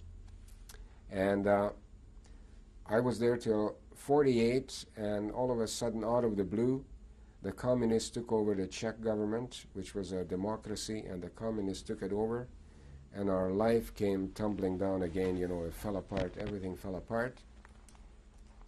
We had to run away from here, and we have received some permits from a Rabbi Price in Toronto to come here as students. And he sent us these permits prior to the communists taking over Czechoslovakia. And so we went to Prague, getting through all the medical exams and so on.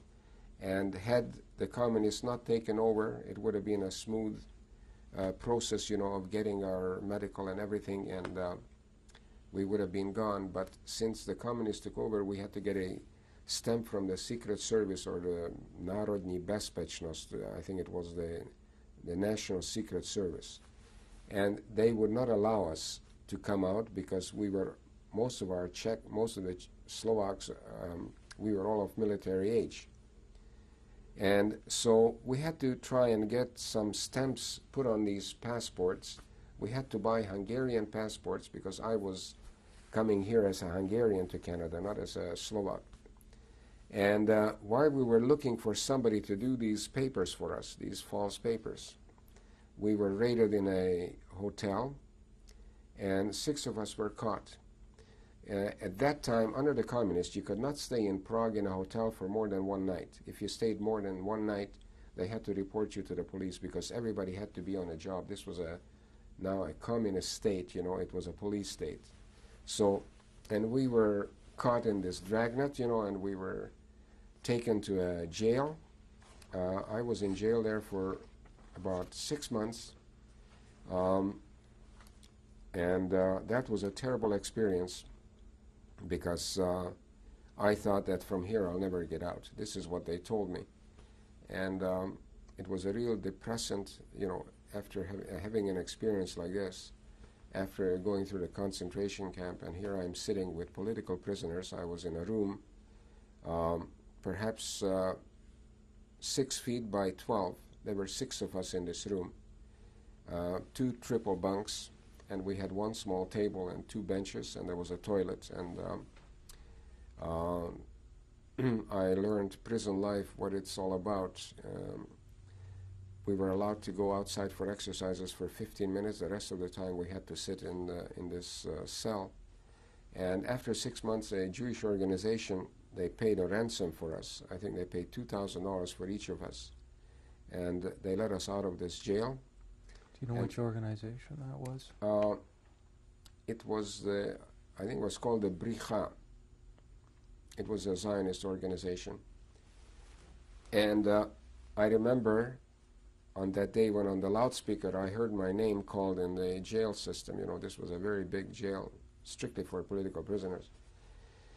And I heard my name and some others, because these other 6, the 6 of us that we were together, we were totally separated. We never saw each other during this time because they knew that we were from one case, so we were separated in different wings of the jail. And we were taken down to the head of the jail, you know, the man in charge, and there was somebody who was there whom I vaguely saw his face somewhere at a restaurant in Prague, in a Jewish restaurant. And we had to sign a document guaranteeing that we're leaving the country in 24 hours.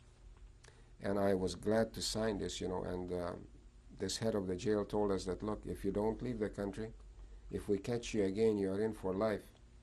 So as soon as we got out of the jail, we asked this man, is it true? Are you taking us somewhere? He says, no, go away to Slovakia. You know, the jail was in Prague. And we got on the train, and we went to Slovakia. It's like, you know, Czechs and Slovaks, you know, the system was not working too close, so we thought that maybe in Slovakia they won't know what happened to us in Prague. But the aim was to get out of the country. And so I heard about Hungarian Jews that were coming over to Slovakia, to Bratislava. And I went to Bratislava with my friend, and we got in with this Hungarian group, and one day we were cleared and we were taken over to Austria, and we arrived in the Russian zone in Austria. And again, this Bricha, they picked us up with army trucks, and they took us to Vienna, into the American sector. Vienna at that time was in the middle of the Russian zone, divided into 4 sectors, American, French, English, and Russian. So I arrived in the English sector of Vienna, in the American sector of Vienna, at the Rothschild Hospital. This is where all of us displaced persons gathered in this Rothschild Hospital. And so I started to make inquiries whether there was a Canadian embassy in Vienna, and I found out that there wasn't.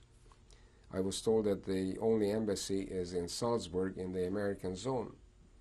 So now I had a problem. I had to find a way of getting out of Vienna across the Russian zone into the American zone. I found a Czech organization who told me that they will take me across. It will cost me so many shillings. And I didn't have much money, but I was willing to do that because that was my hope.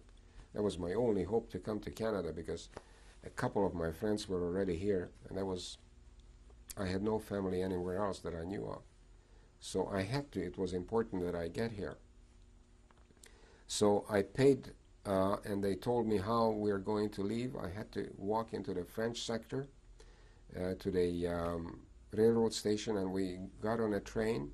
And he said, you'll have to watch this Austrian who was wearing these lederhosen, and when he gets off the train, you'll get off the train, and you'll have to spread yourself out. So we went in the train started out, and we went into the Russian sector, and I see that this man gets off the train. And I see somebody else got off, some of the other people, and about 6 of us. He was taking 6 of us across. And as I got off the train, I got on this platform and I said, something is very familiar here. And I looked up on the railroad station on the name, and I saw Melk. And I just about died, because this is where I was in camp for a while, in Melk. And I thought this must be some kind of, they're trying to lead us down a garden path here. But no, we walked through this little town and into the mountains, and this man said to us, looking down a trail, he said, you'll see a Russian guard coming by there in about 10 minutes, soldiers on horses. And he said, when you see them, wait about 5 minutes and then run like hell and jump across this ditch, and you are in the American sector. And, you know, all this happened, and we ran. We jumped across this ditch into the mud and muck, and then we took a train in a town called Steyr. And we took this train to Linz, and I arrived in this displaced person camp called Abelsberg, which was outside of Linz. And here the next thing I did was go to Salzburg to the Canadian Embassy, and I asked them to bring my permit from Prague to Salzburg, which they did. But they gave me a very difficult time. They did not want to give me a visa because they said that I had a spot on my lung, and I was sent for medical examinations and x-rays about 5 times. And I couldn't understand why none of the Jews were allowed to come to Canada, but next door to us was another DP camp of Ukrainians who were SS soldiers, you know, fighting with the Germans, you know.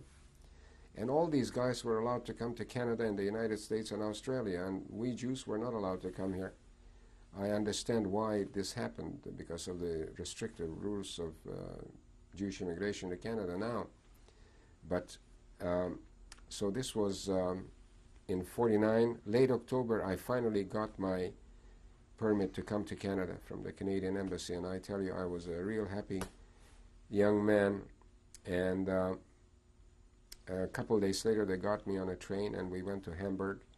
I got on this boat, the Samaria, and we came in the hold of the boat as DPs, and I arrived in Quebec City. I think it was October the 29th of 1949. And when I saw, when the boat entered the Gulf of St. Lawrence and I saw Quebec City, I saw the immense size of this country. And finally, we got off the boat, and I was really happy. It was a new start for me, you know, it was a new life. And I was given a cup of coffee and a sandwich, and they put us on a train, and I had 50 cents in my pocket. I couldn't buy any other food on the train because I had no money. And I guess a couple of days later, I arrived in Toronto at the Union Station, and one of my friends picked me up, and he took me to a place where I was going to live. It was on Huron Street with a family, Mr. and Mrs. Cass, where three of us survivors, you know, three of us youngsters, we lived there with her. And we became a ward of the Jewish Family and Child Service here in Toronto. And they helped us out. They paid for our room and board until we could find a job. And since it was winter, they sent us to, I guess, to Tip Top Tailors, and they made a coat for us. We were given a winter coat and a suit. And soon after I found a job, or they found a job, they sent me to a job, and I was working at first in a luggage factory on Spadina here. And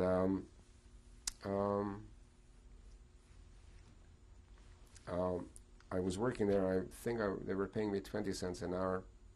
And finally, I got another job. It was a place where they were making wedding albums. And there was a lady, her name was Rose, and finally she asked me she saw every day I was bringing my sandwiches, and it was the same sandwich, a Kaiser bun with cottage cheese and an egg, and she finally said, well, I'll exchange your lunch, and she eventually asked me to come up to her house. And that was really great because, you know, I was sort of made contact with a family, and that's where I met my future wife. Her daughter became my wife eventually, and you know, she helped me a great deal.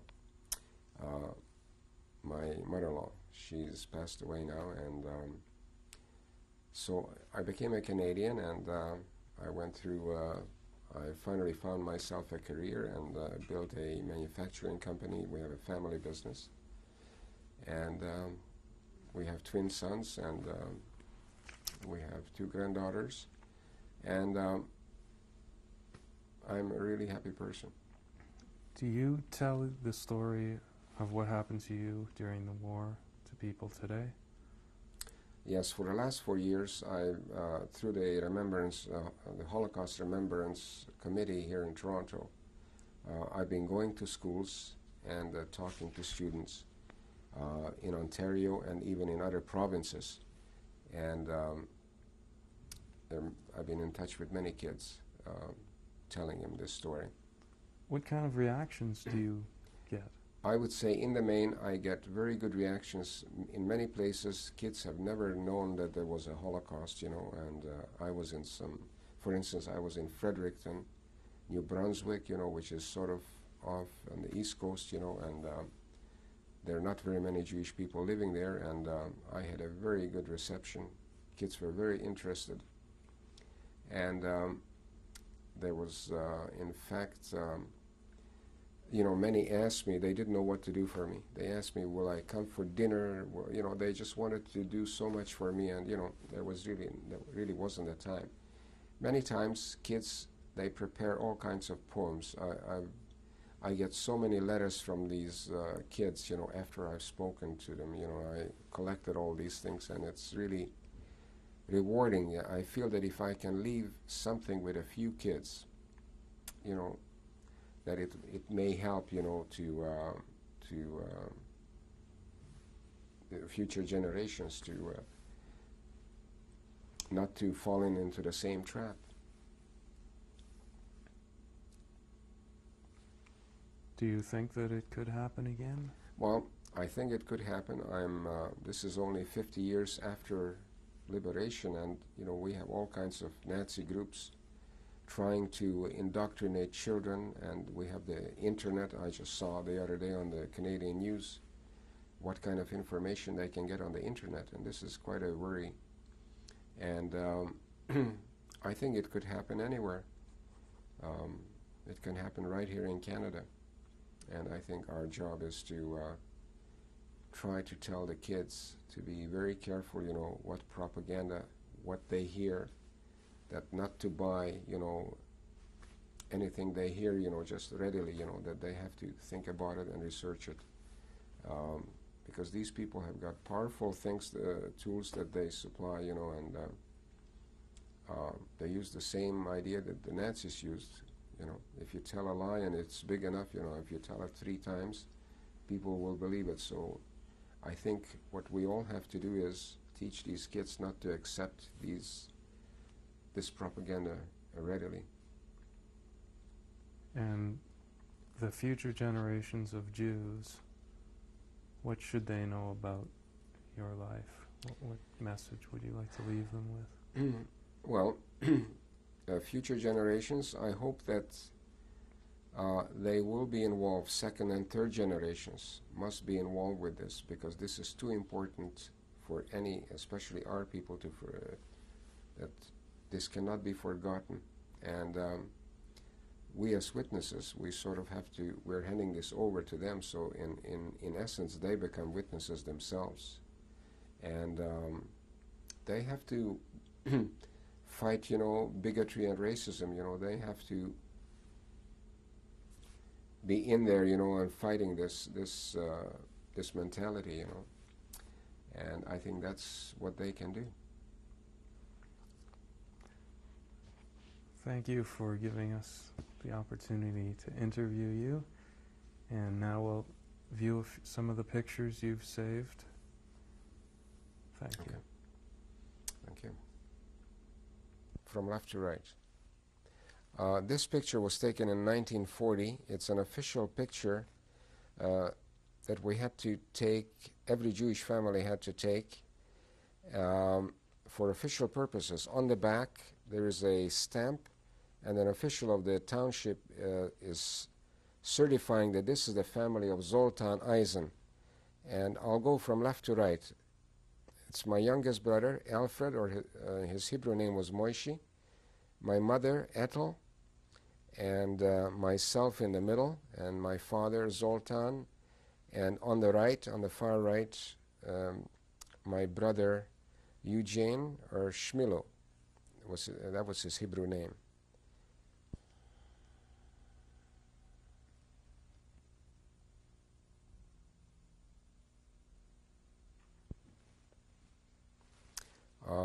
This shows the wedding. It's a wedding picture of my uncle.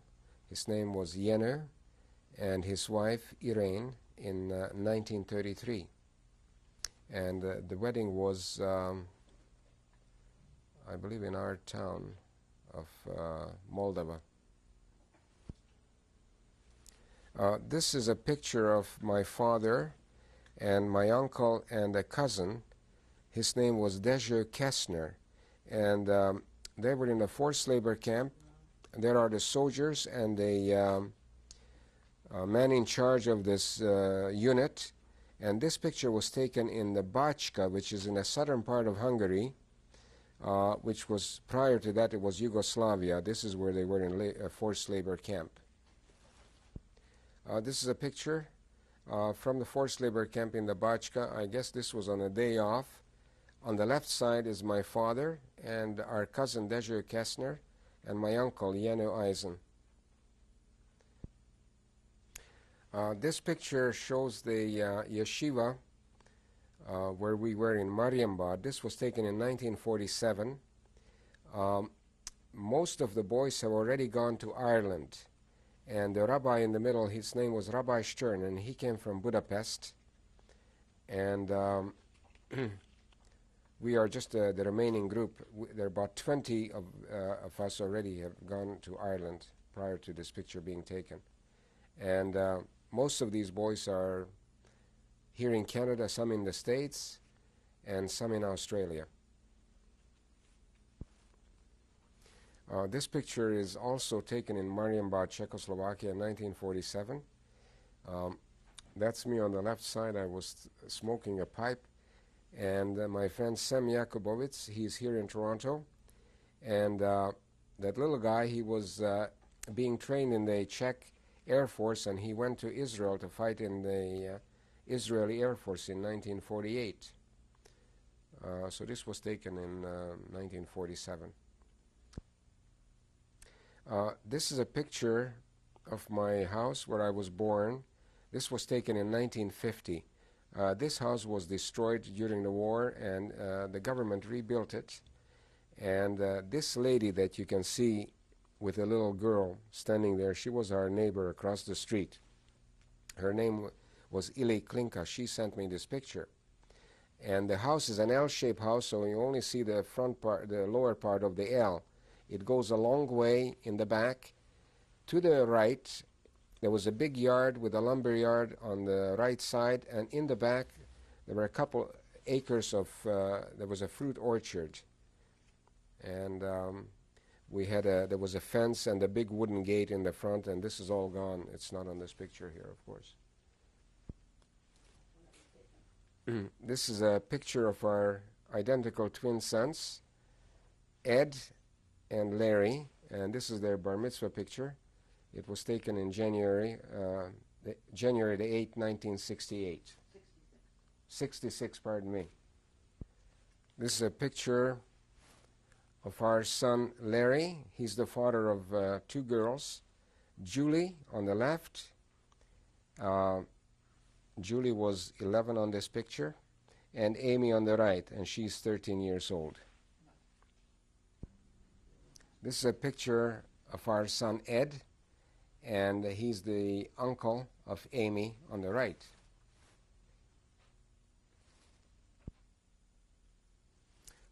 This picture, my wife Ivy, myself, Amy on the right, and Julie sitting in the front. And this was taken in 94.